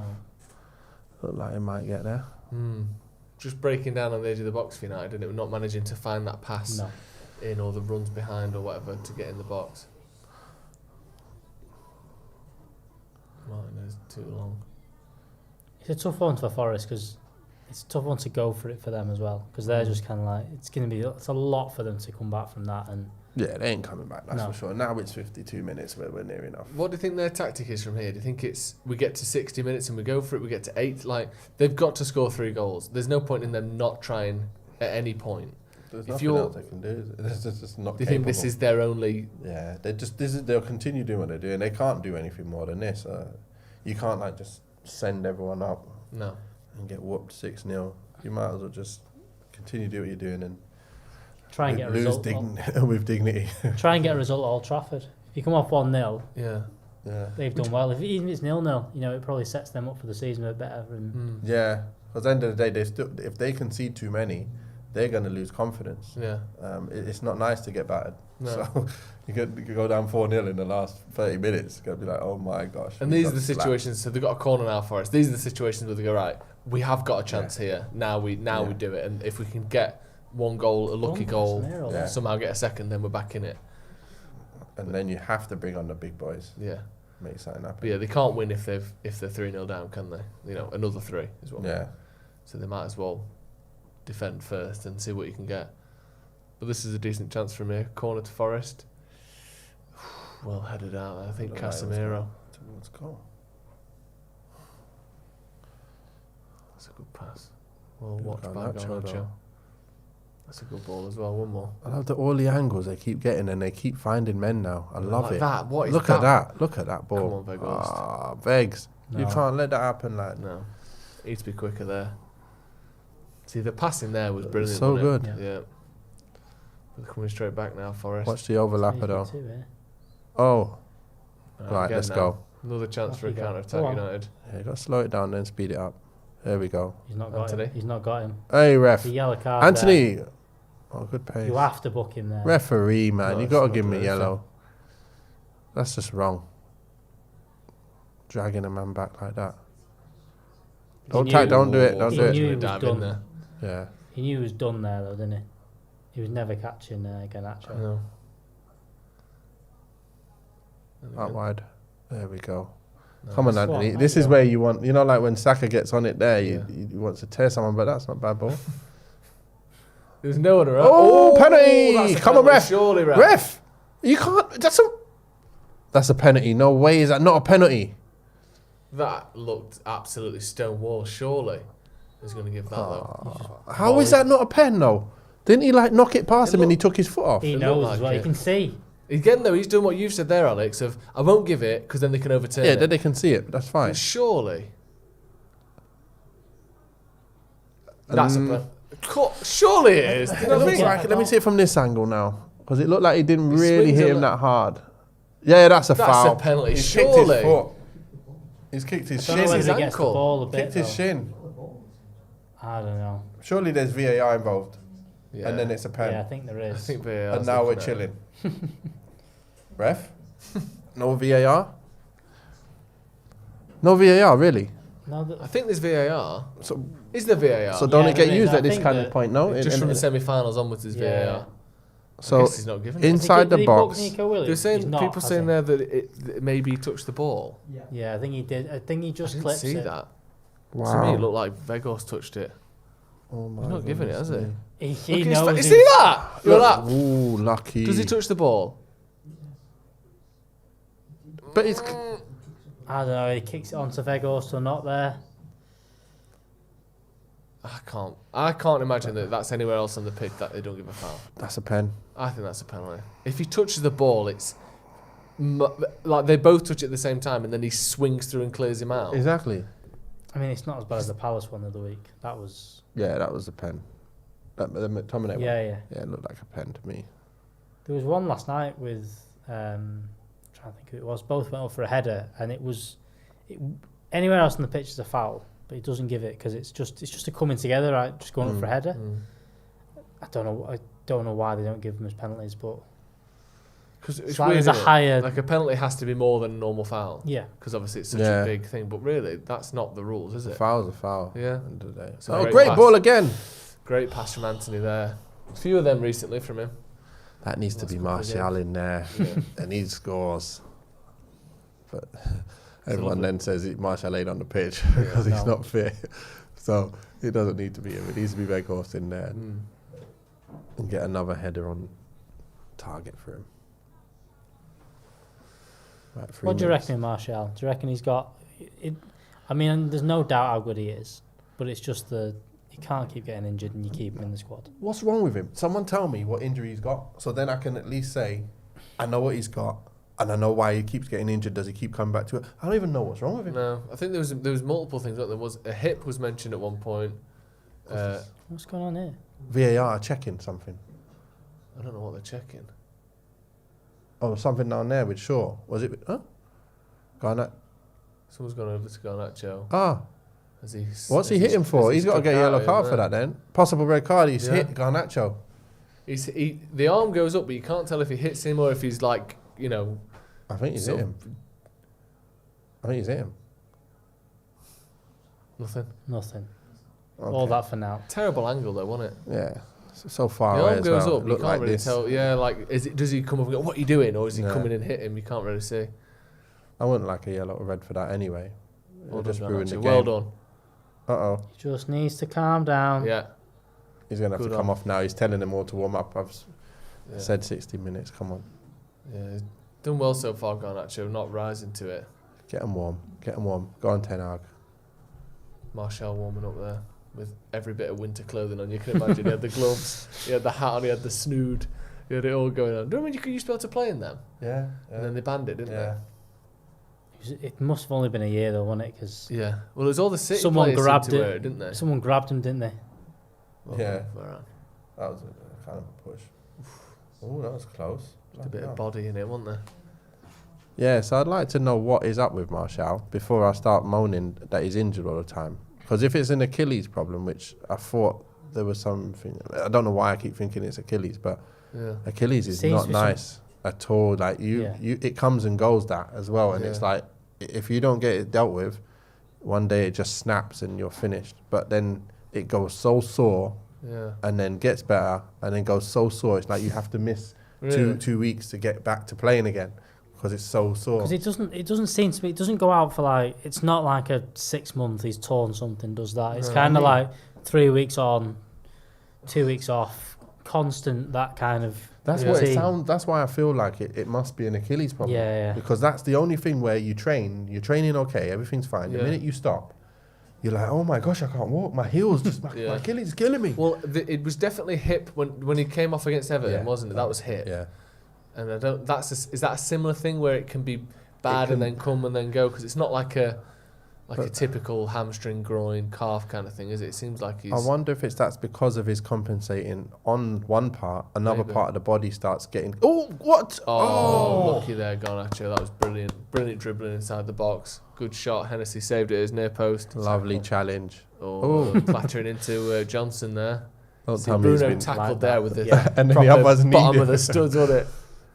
It is so well here. Turned him, sat him down. See you later, nearly. Unlucky. Great strike, well done. Tried to sneak it in the near post. I like that there's getting to be a little bit of feistiness in this game. Love that. Brilliant. Just makes half a yard for himself. Yeah, good save. Well, you're supposed to save near post. Yeah. Does he get him as well? Yeah, nice. Good on you. Good Stand on stuff. his hand. They're the there. ones you Nice, can do. nice gentle bit of fighting back there from Garnacho. Nothing too silly. Lovely. The ones you can't get done for that. Yeah. Yeah. If someone's on the floor like that and you stand on the hand, you're not going to get done, are you? What'd I tell you? Look- What'd I tell you? The trio! Three of them. You've been calling this At 60 minutes? literally What'd I since tell you? before the game. Rashford, Martial, Sancho all coming on at once. Yes. Exactly what you predicted. I told you I had a chat with him. Wow. I told you. And we're going to get our goals. We're going to get our goals now. Come on, boys. You'd be devastated if you're Forest. If you're Nico Williams, I think playing out of position as it is, Now these you've boys just had fresh. Garnacho at you. All right, Rashford. Yeah. Sancho! The most informed Look at winger that. in the world. Yeah. Jadon Sancho with a point to prove and Martial coming back to form. Back to Let's fitness. go. And smiling as well. That's it. It's over. Yeah. It's over. We're going to see some good stuff now. Last 30 minutes. Jadon last Sancho 35 minutes. with cheekbones and a smile on his face. It's lights out, isn't it? Yes. Let's go, I'd boys. love it if he came back and was himself. I'd This love is it. that. Anthony's upset. He's come off, you know. Yeah, I think he's had a decent game. Yeah, I don't yeah. think, It's been not alright. been great, but I don't think he's not had a bad game. It's been lively, like, you know, Yeah. getting about, working hard. But Good let's- time to bring Garnacho off as well when it was just Yeah. getting a little bit Yeah. dicey with him and Johnson. No point risking it, is there? This is it, boys. Let the game begin. This is the real game now. Yeah. These 30 minutes with those on the I pitch. cannot wait. I to just see want. them, I hope boys. Sancho Is he- gets a big cheer when he He is takes gonna. his first touch. He is gonna. Is he playing Sancho inside of Bruno here? Is he in the hole? Uh-oh. Pace. Hey! Whoa, What are you come doing? on, That's man. For again. that. Isn't that... Why is that not like?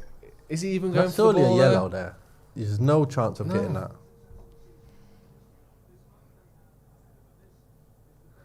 Just loads of fouls right on the edge of a booking here, isn't there? Yeah. Yeah. Forrest just getting a bit pissed off. Just leaving. Yeah, a look, bit he's more pushed on the Bruno line. out wide. Oh yeah. You know Sancho's what? number 10. That's another thing I was hoping. That he plays in the hole. Yeah. And he's actually playing in the hole. Looks like Yes. Because we've been saying for the last few weeks, like, what would we like to see if Yeah. Sancho can play in that hole and, like, do... Well, that's what he can do. That's what he loves to do, isn't Yeah. it? Get on it, dribble, pass and move and get it back again. Link up with the main man. Yeah. Johnson off. If it works, that it's a better option. You know, Bruno is going to need a rest Yeah. at some point. Yeah. You And he you does it, have yeah. to give him at least. You know, we were talking there about everyone needs to play, but Well, then He if he's needs gonna to have put the Bruno option. out Yeah, yeah. wide, why don't you just take Bruno off? I don't and know. Put Anthony, leave Anthony on the right and put Sancho on the... the only thing I'm thinking is he might maybe brings Palestri on, Yeah. plays him out there for a bit. Yeah. Last 10, that's 15. That's true, yeah. Serge Aurier on for Forest. 2 more subs as well who I didn't recognise. Willy Bolly from Wolves is there as well. Yeah. Oh my God, how many That's more Lodi players there, they I think, got? coming off.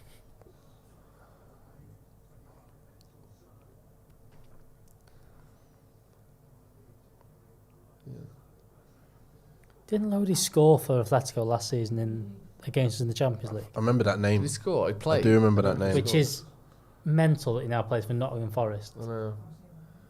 That's nice. Good touch, Bruno. Play him in. There he is. Yeah, Good ball. go on. Pull it, Play it again. pull it. Oh, it's a great little touch as well. Just good defending that. It's was it Bolly? Good running behind Right that. place, right time. Yeah. Good. A bit of pace there as well from Bruno. Yeah. It's a good pass just in behind Sancho, isn't it? And then In front of Sancho, sorry. 3 amigos. Come on. You got to make my prediction come true. Corner to United. Short. In swinger with his left foot. Into Casemiro. Wide. He had a bit of space there as well. Yeah. You know? He was just sort of facing the wrong way when it got to him, wasn't he? Because he had to come back out Yeah. to it. And then trying to turn his body to face that way. Yeah. Unlucky. Oh, and he's pulled him as well. a bit of He pulling. went down. Aurier, he's always been a bit like that, Aurier, hasn't he? Yeah. Where just anything can happen. One more. There we go. And back. There we go. 1-2s. That's what we need to see, boys. Uh-oh. Sancho. Play him. Oh, goal. Martial. Oh, Go. great turn. Oh, Too long. Rashi. Rashford. Play it again. Nah, Hey! you're not getting that. No. He's no not chance. getting that. Come on, Rash. you know the standards the ref set for giving penalties. That does not tick the box, unfortunately. Man on. As much as I'd like to see it. Now it's opened up though. Great turn from Martial. Just not quick enough to get the shot away, though, was he? He had to fake the man out first, Yeah. and then he didn't have time to do anything after that. No. Great ball out wide. Is he onside? He ought to be. Yes. Put that in. Nah, lay it back. There we go. One more. Hold on. Play him. All right, let's go. Inside more. I just want Sanchez to do well. Yeah, lovely ball. One more. Touch, One more. touch. One more. Outside. Casemiro. Oh, one more on the outside. Yeah, Bruno was in. Oh. Bruno was there. Unlucky. Love that We though. look so much more like scoring already, don't we? Exactly. You get them 3 on. Dangerous free. Yeah. And watch when it lands to one of them boys. Great turn, but A volley. little bit of a slip as well. Let's see this. Let's There's see no it. way. Nah, soft. come Yeah, on, yeah. Rashi. Yeah. You should get a yellow card for that, mate. Down you go. Yeah, give him a little. He got a kick on the little head as well, I tap think. on his knee, but that's the water. There's not Yeah. that much there. Man on. Come on, play it again. Nice. There we go. Just knows the right pass at the right time. As always, these boys are on it now. I was going to Love say, That that. out ball is on every single Yeah. time. I was to going to Bruno say, as it didn't well. look like Forest have done anything in the second half. Nah, they got nothing now. They got all the players off as well. Yeah. So it's over. The game is over. Come on, lay him out. Put it in. Martial. One more. Inside. No? Oh, lucky. He's on for the new and improved heading Marcus Rashford there, wasn't he, Bruno? He's trying Yeah. to find him. Whoa! He He Why slipped. did he He slip? slipped Yeah, he did over touch him there. though, did he? Ah.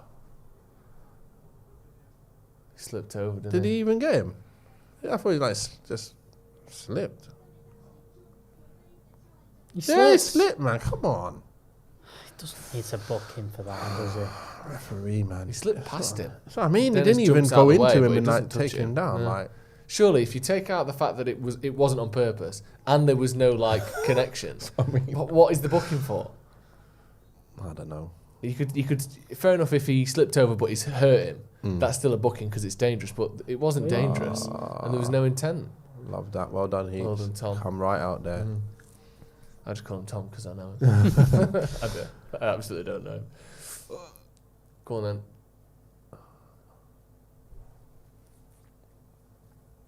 Turn out if you want. It's like a front four almost. Yeah. They're all just interchanging now. Yeah, Rashford, Sancho, Martial, and Bruno all on that, pretty much on the last line. Come on, give it to Wan-Bissaka now. Hand it over. There we go. Nice. No, don't cross it. Just come back. There we go. Yes, little dinks. Watch him there. Yeah, there he is. Making that overlap. That's exactly what we want to see. Don't worry about that. We got it back. Give it to him again. Give it to him. Let him do bits. Oh, what a pass. Across goal. Play it back. Fucking hell, Tony. Oh! Whoa. Bruno. Offside. Good run from Martial. I don't What, think he the run from Sancho? The first one, he didn't see it. needed Miles absolute off. miles off, isn't he? Pritchard's a bit on the stiffy side then. Yeah. You're getting studs on. The rule is if it can take studs, you've got to put studs on. Is that it? That's the rule. If it can take it, you got to wear studs. Because the amount of games I've played, but you love playing not in studs, yeah? Mm. Because you want moulds on. But the amount of games you play in moulds and then you can't move quick. You You can't can't turn. push off. You can't sprint past anyone and turn and stop. It's like you lose so much of your game just because you got the wrong boots on. Really? So I decided in my head, no chance am I ever wearing moulds. If the stud can fit in, I'm wearing them. Mm. Because why risk it? Yeah, because you're just going to ruin yourself. You're going to have a chance and you slip. Or you get a penalty and you slip on the penalty spot. And Yeah. how would you feel then? It's Yeah. like, you got to give yourself the best chance to do the best.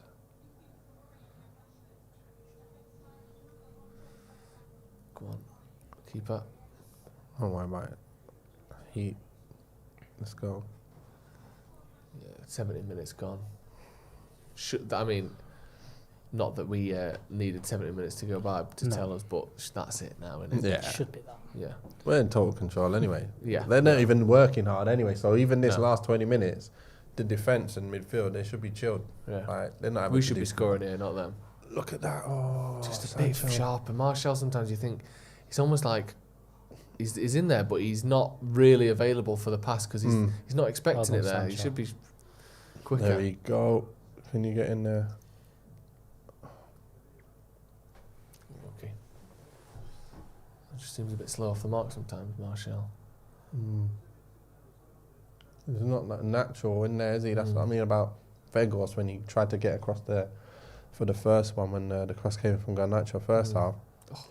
Martial's got to learn a bit from that. Get in between the strikers where it hurts more often. Nice little flick from Varane before just knocking it over people's shoulders, keeping possession. Yeah, they're just in control now, aren't they? Yeah. We'll get a goal. Yeah. It's almost like because they're more nervous, more scared of our front three now, that they can't press as much. They're getting tired as well, but it's like we've got to keep an eye on Rashford. And if we don't, Martial getting behind. So the other players have more time on the ball. That's poor. Don't know what he's thinking there, Rashford, but better luck there. Go on, Luke. Well done. Luke don't often get beat for pace. No. There we Despite go. being the slowest in the squad according to that Is he? sheet that Lukaku leaked. There we go. Come on. There we go. Look, he's going Give to it him, play give it Rashi in, Plashy in. Play Rashi in. There we go. Slot him home. Oh, it's a poor ball. But it's Yeah. a goal. Yes. We just called it. We're going to score here. We knew we were going to Yes. score. I reckon. Martial. Did you ever hear that rumour toy. that Martial apparently always passes it slightly behind you so that you have to pass it in back? Because if he puts it in front of you, you can hit it. Whereas if he puts it behind you, He's he got stops away with it, that and you have to massively, He's hasn't almost like he did there because that pass to Rashford, just not enough on it. But it came back to Martial, puts it in the bottom corner. Just as we said then, it feels like if anything, United are going to score it because there's too much space. It was a mistake. To leave it, Rashford leave stays it, onside. then play. It's a poor ball, really, isn't it? Because that pass, that should be To a be straight fair, shot to Rashford. Yeah, he's trying to make sure he could get it on his right foot still. Yeah. So Yeah. I would have played it like that. It's like you couldn't really have, I don't know how could he have done anything? You the right timing, and he played it so he can get on it his right foot. If he went out too wide, it would have been a left foot shot. Yeah. It would have been too wide. I think It's because to be fair, it's just good defending, isn't it? He yeah, expects it it's so good much. defending, yeah. That's that what I was thinking. Yeah, he reads the play well there, the defender, but then bit of a lucky bobble. Back to Martial, side foot in the bottom corner. I That's think what you that's want it. to see. Definitely done now. Yeah. You've got to assume United are favourites for I this. think that's it now. alright if we take off Casemiro? Yeah, Just take him off now. I take extra time and penalties now. Can you believe this guy with all his problems, he's the second top scorer at United right now? Martial, Yep. he's only scored 5 goals, hasn't he? 6 now. 6. Wow. This is what I mean about him. It's like it's a problem because he's always injured, but Yeah, you still want him because he's got 6 goals, I know. and he's a danger man when you got all them We've 3 up looked- front. And we've definitely we've looked better this season with him in the team. When Yeah. he's played, Yeah, And this last 10 minutes, we just Yeah. look better. yeah. I know it won't all him, but we still have looked better. Go on, win that, I Luke. think he brings the best out of Bruno and And Rashid. Rashford. Yeah. Here we go. Link Just up. having someone Look that at does this. that, Yeah. just a little pop off, and Hey, leave Sancho Look at alone. this. Come on. That's what I'm Great saying. play Look at there that from ball. United. Oh, Sanch, see you later. Find someone. Go on. Can you see him at the right post? Oh. That was nice, though, wasn't it? Yeah, he's just free now, isn't it? He's got Yeah. the whole last 20 minutes, let's say, Yeah. to just enjoy himself. Yeah. Doesn't matter. Game's won. Ain't nothing going on apart from do what you want, lad. Lose it 10 times if you want. Yeah, just try stuff. Get your foot back on the ball. Both of Martial and Sancho in particular, obviously, but Yeah, just get used to playing again. Pass it around. yeah. Come in and get it. Yeah, there we go. One more. There we go. And wide. Oh, yes. Nice. Well done. Who's that, Bruno? Overlap there. Oh, what a ball. Play again. Across. Oh! Fred. what a goal that is! What That a was a ball fantastic that pass was! from Bruno. I couldn't tell what was going on then. Fred just turns up, doesn't he? When you want it to be Sancho, it's Fred. 2-0 Manchester Is Fred not United. second top? He's got a few, hasn't he, this season, He's Fred? like 3 or 4, don't he? He's going to be overtaking Martial as United's Yes, second boy, top goal he's- scorer if we're not careful. That's surely it now. No coming back One for more Forest. goal. One more goal. I think it's been 3-0 now, not even 3-1. Yeah, I hope so. See you later, the one. That's a nice pass from Sancho. Great This ball. pass What's here just to outside Rashford. the football here? Bang. That's That's that beautiful, Casemiro. That's that Cancelo Oh. type ball, isn't it? Yeah, that's a FIFA goal. That Yeah. ball to the back post, boys across are the dangerous, mate. goal, tapping at the far post. Quality Great goal. pass from Rashford because it's hard to control that as Yeah, well because it's yeah. bouncing and slipping just before he gets to him. But I'm happy he didn't go Unbelievable for pass goal. from Bruno. Good job he didn't go for goal on that one as well. Just get it back across. So again there, Ah, Bruno. his No leg as goal well. or assist there, but that is all him, isn't Yeah. it? That's That's a an great ball. unbelievable cross that. Love it, Fred. Casemiro, Fred, Brazilian midfield. Let's go. I know Right. you're going to have to come out soon, but still. Ryan Kelly says, Ten Hag needs a knighthood. See you at Wembley, boys. It's ridiculous, isn't it? I know. He's just like he's playing nines every week as well. Like, decision making is ridiculous. Yeah, it is good, isn't it? Unbelievable. Like, his in-game management, only for one game where I thought, oh, why did you do that against Arsenal? Everyone else, he's been absolutely amazing. Bringing players on, taking them off at the right time, most of the time. There's no hindsight going, oh, no good. No. It's been unbelievable. Hey. Ball out, ball out, ball out. Come on, one more, boys. Still 15 minutes left. I know, we get another one. Zachary Purvis with a super chat. Sancho looks like he's playing inside more while Bruno goes out wide. Yeah. Man, I can't wait to see this front three on form and healthy. Up the Reds. Yeah. I'm excited. Lovely. Lovely. It's one of that. I think he's obviously not got the pace, Sancho, to do what he probably wants in a winger. But he's obviously got the technique to do what Bruno can do and things like that. So if he's an option. He's more that sort of like Mahrez kind of player, isn't he, like we were talking about before? Where he's got the skill and the touch and the little flicks and the curls and the passes in behind, but he's not going to knock it and run. No, but he's got enough pace to make a difference pace-wise, if you get what I mean. Yeah. But I think we've been such a team that's played in transitions for even under Ten Hag. I don't think he wants to play like this all the time, but we're counter-attacking and doing that. And I don't think that suited Sancho. I don't think it suits Anthony. I think he's just better at it than Sancho. I think you're thinking next season the squad gets a little bit better, midfield gets a little bit better. I think that you'll get more out of these players. Yeah, it's just good having him back, isn't it? Oh, I love this stuff. Look at this. Look at this. One more. Out to Shaw. Oh, not to Shaw then. Okay. One inside. Link up, man on. There we go. On again. Oh, my days. This is just great stuff. Yeah, really good stuff from you. Just it's like it is like a training session now, isn't it? Yeah. Just let's do some one-touch passing, finding some space in between the men. Looking good. And again, it's hard to think of. Trying to think of who's been the best player on the pitch so far today. yeah. It's not one of them games where. No, maybe. It's like at first Garnacho was looking good and Anthony was probably second. Then it kind of fizzled out a bit. And then it's like... Bruno's been good second half, I Bruno's think. been good, yeah. Varane, Casemiro as always. Yeah, Casemiro's always good. You're still bit. It's just... Oh, yeah, you can bring him on now. No problem. 19. Casemiro. Oh, Casemiro off. See, we're going to see something different now because Casemiro's coming off and we're not bringing a midfielder It's on. Martinez going in there. Will it be Martinez? Will it be... Oh, Maguire in midfield. Right, it could be. He played him up front against... It was against... Oh, yeah.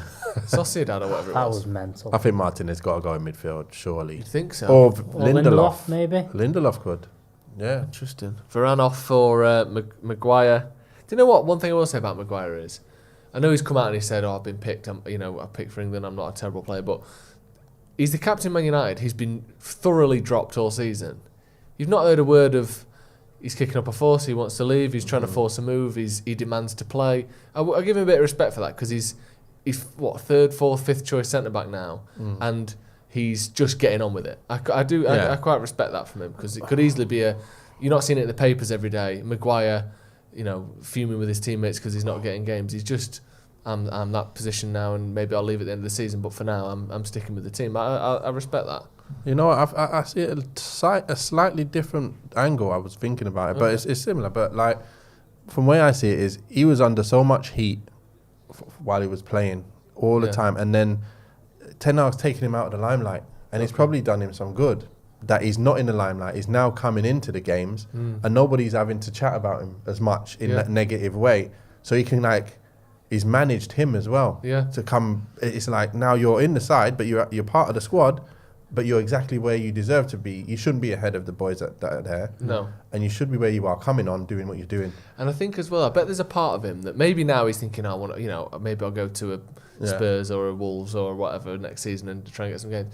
But I bet there was part of him for the first few weeks thinking, just going, so much less anxiety in my body, so much less stress. My mental health is going, like, I'm not getting the stick on social media every week. I'm not this presence in the team where people are seeing me playing going, like, sighing and questioning and booing. And I bet there's a part of him where he's like, thank God, like you said. He's going to feel calm about himself now. And I think even him coming on in these games, it might even give him more chance now to get more money for him than, if we continually started him and he's still under pressure, the price of him would go down and down. Yeah. And now he's actually like a good squad player. Like, he's a good player. We'll play him when we have to. You're going to take him out. Go on, Wan-Bissaka. I want you to take him out.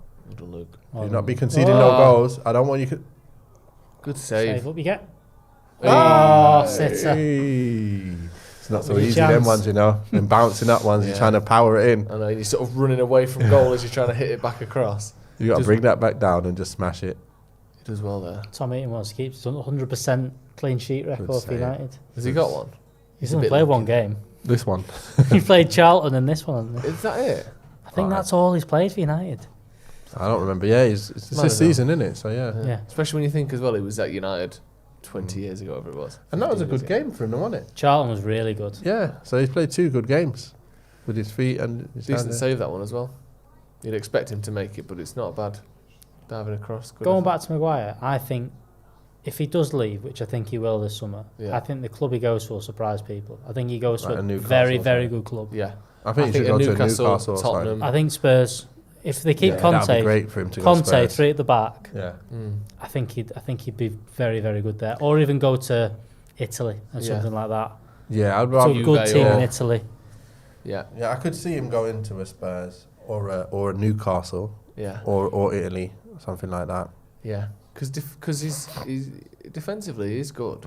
I know he can get torn up, Yeah, if he sits deep, he's a good defender. Yeah. I think while he sits deep, you can't get in behind him. He's very good in the air. Yeah. He's very good on the floor, with things in front of him. Yeah. He's quite good at that. So, he's just not compact. Good running back to his own goal, is he? Any tricky winger or any tricky anybody that's tricky, you don't want to have him around him, to be fair. And I think him on the ball, I think it's more of a mental thing than it is quality. Because I think he's never struggled with it. It's just, it seems there's nerves come into it now. And he just kind of, you can hear the stadium go, every time he touches the ball, which he shouldn't be because he's not that kind of player. He's not that, doesn't look awkward on the ball at all. He just, on the ball. I don't think on the ball he'd have too much of a problem. But at times when he sits there and then he'll get.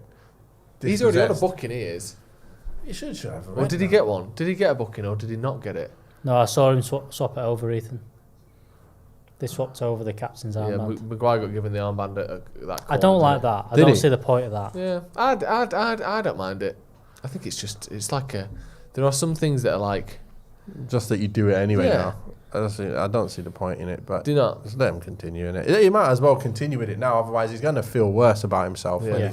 It's not anything big anyway. Look, he's not in the side. When he is in the side, can keep having your band until next season. Yeah. Next season, you ain't having a band ever. So just keep that going now. You don't want to kill his morale. You want to keep everyone's morale as high as possible. So let him keep the band. Because it's not it doesn't hurt Bruno's feelings, I don't think. It's nothing. And it might hurt Maguire's if you don't get it. Exactly. It will, because it's like, I've been demoted. Yeah. One more. And one more to Rashi if he stays on side. No, he's not on now. Oh, he is. Can he do fake and go inside, cross the ball? Nice. Come on back. Put the ball in back post. One more flick on. Oh, I thought I was going to go back to Sancho there. Sort of drift through them all. We need one more good chance, surely. One more good chance. Play like we need a goal, boys. Oh, there you go. Good head of that. There we go. One more. There we go. And back post. Oh! Sancho was there. I know. Was he? He Good just needed to touches pull from it. Sancho there. Did he have to fake shot it and cut back, or? He just needed straight pass back here. They had a kind of runs. Thing is, he's sort of behind a man. Yeah, he could have just played that. Yeah, oh. lay it in. trying to score from that angle instead. Look, he's desperate for a red card here. Scarpa. Scarpa Yes, for Surridge. Scarpa. And Surridge off. Surridge off. Hammond. See, if he'd not have blocked, I know Marnes could have got it, but if he hadn't have blocked that shot off the line for his own team, this game could be so different, couldn't it? But that's it. Comfortable 5-0, you know. 5-0 over 2 legs against a Premier League team is good, isn't it? That's very good. Really good. We've scored a lot of goals, like, against a lot of teams recently. Yeah, like, since the World Cup, it's been we're scoring quite a lot freely. more 2s and 3s. Yeah. Let's have a look. So, since the World Cup, it's been it's that Burnley game, wasn't it? So 2 against them, 3 against Forest, 3 against Bournemouth the next week, 3 against Everton, 3 against Charlton, 2 against City, 2 against Arsenal. I know we lost the game, but it's, multiple goals. 3 against Forest, 3 against Reading, 2 again tonight. So we've scored over 1 goal every game. I think pretty much every game except 2. There was Palace where we got 1 and Wolves where we got 1. But other than that, it's been 2 or more, which is decent. Great, yeah. That's very good. Hey, pace. Bloody hell. I thought it was going in the box. Bloody hell, we got there. Yeah. Well, Shaw's not there, a foul though. either. But that's Shaw. Shawberto. No chance for Forest now. Are you going to the final? Do you think you'll go? I'm not sure yet. I'm not sure. I'll have to figure out how I'm going to get myself a ticket. That's the question, and I want to go, but I'm in the same boat of seeing who I can ask, seeing who's got this, seeing who's got that. But are you going, Alex? What are you thinking? No, I don't think so. I might not even be here, which I'm gutted for. But I'd love to go, but I just think it's going to be too difficult to get them. I think they've said the allocation kind of thing is there's the cup season ticket this year that they've done. I think it's 10,000 of them. They're kind of guaranteed it. Yeah. There's been 30,000 opted in to go to every cup game. They're guaranteed it. Yeah. You're not going to get a ticket. It's going to be very, very difficult. I think it's know someone that knows someone to well, that's my even only, have a chance. I've only got 1 card to play, and I'm going to play it if I can. But otherwise, I'll be right here on the watch-along. Yeah. Exciting though, isn't it? Cup finals again. Yeah. First season as well. Not just first season, but first cup. This is the first final we could have possibly got in under 10 Hag. Come on. Oh. Come on, we need another goal. Surely there's like 5 minutes of extra time. Then if you can slow us down. It might be one of them ones where the ref just blows the whistle at 90 minutes. I love when they do that. It's like they'll put you out of your misery whistle. Like, how is there? It's 4-0 up. How is there no stoppage time? Just don't worry about it. Did you see that game where the ref blew early, like in the African Nations Cup? Yeah, was that the 87th minute or something? Watch stopped, so I had to. It's done. What is going on? It's 3 more minutes, ref. Nah, you wouldn't have done anything with them anyway. And they were losing. No point playing. Liberty. Imagine that. Not even the full 90. Ridiculous. Yeah. I love that anytime it's a close game, no matter what the amount of extra time minutes are, someone in the crowd goes, "Where have you got that from, ref?" Yeah. It could be 1 minute, but because you're 1-0 up, you just don't want anything. Where's he got that from? There's been 4 goals this half. No wonder there's 3 minute stoppage time. That's not a foul, but it's just it's not a foul, is it? Just because he's like bumbling along for ages trying to keep his foot in. Bruno, man of the match. Yeah, I guess I wouldn't disagree with that. Second half, he's been it's been driving instrumental force, in what we're doing. And when he even went out to the right, he's even got more the ball. Yeah. And he's done a lot out there as well. He's been really good out there, actually. Yeah. Usually I'm not such a big fan, but I think he's been brilliant. Kept his width really well and got him behind even, which is I didn't expect him to do that. Exactly. That's the one thing I was thinking. When you're out wide, you've got to be able to, have a bit of pace, and he's actually used it. Yeah, he has. And it's just, we didn't mention it before, but it's Lindelof who's been playing in that Casemiro role since he came on. I'm not sure he's touched the ball. No, he's literally just jogging around like, is this he has to give it 1 minute extra time. Yeah, this is not good. We need a goal. We need a goal. No, we need a Rashford goal. Yeah. Come on, Rashy. Can't go 2 games at Old Trafford in a row without scoring. Who is he? Diego Forlan. Come on, mate, get a goal. Come on, Rashi, get in front of your man. Stand there in front of him. 10 seconds left. Come on. No, ref. Don't. No, it's over. That's fine. Victor Lindelof. There's no third. He's goal. no Casemiro, is he? Uh-oh. My drink. It's all going. That's that. There we go. Right, that's it. Full time. Manchester United are in the League Cup final. We will play Newcastle on I believe, the 26th of February, if I'm not mistaken. 2-0 win on the night, 5-0 win on aggregate. Another competent, just sort of methodical, almost easy, I'll say, win for Man United. Give us your thoughts on that game, just quickly. Yes, it's just what we needed to do. We did what we needed to do, and we didn't go too full out early on. Obviously, we gave Garnacho his chance to do bits and give Rashford a bit of a rest. Yeah. And the game was a bit boring. And then, as we was expecting, when these three came on, the game changed a bit, and it just opened up a lot more. And it looked like it was more dangerous, looking like we were going to get some goals. And we got our 2 goals in the end. And everyone's got to be happy because it's another clean sheet. A calm performance, and we was able to bring on players and rest a few players towards the end as well. So, got to be happy with that, surely. Yeah. Alex, we're back for the full review in a couple of minutes, but just give us your quick thoughts quality. there. Again, controlled that first half, kind of killed it. If they got that goal, would have maybe been a different game, but killed it. Yeah, brought the players on.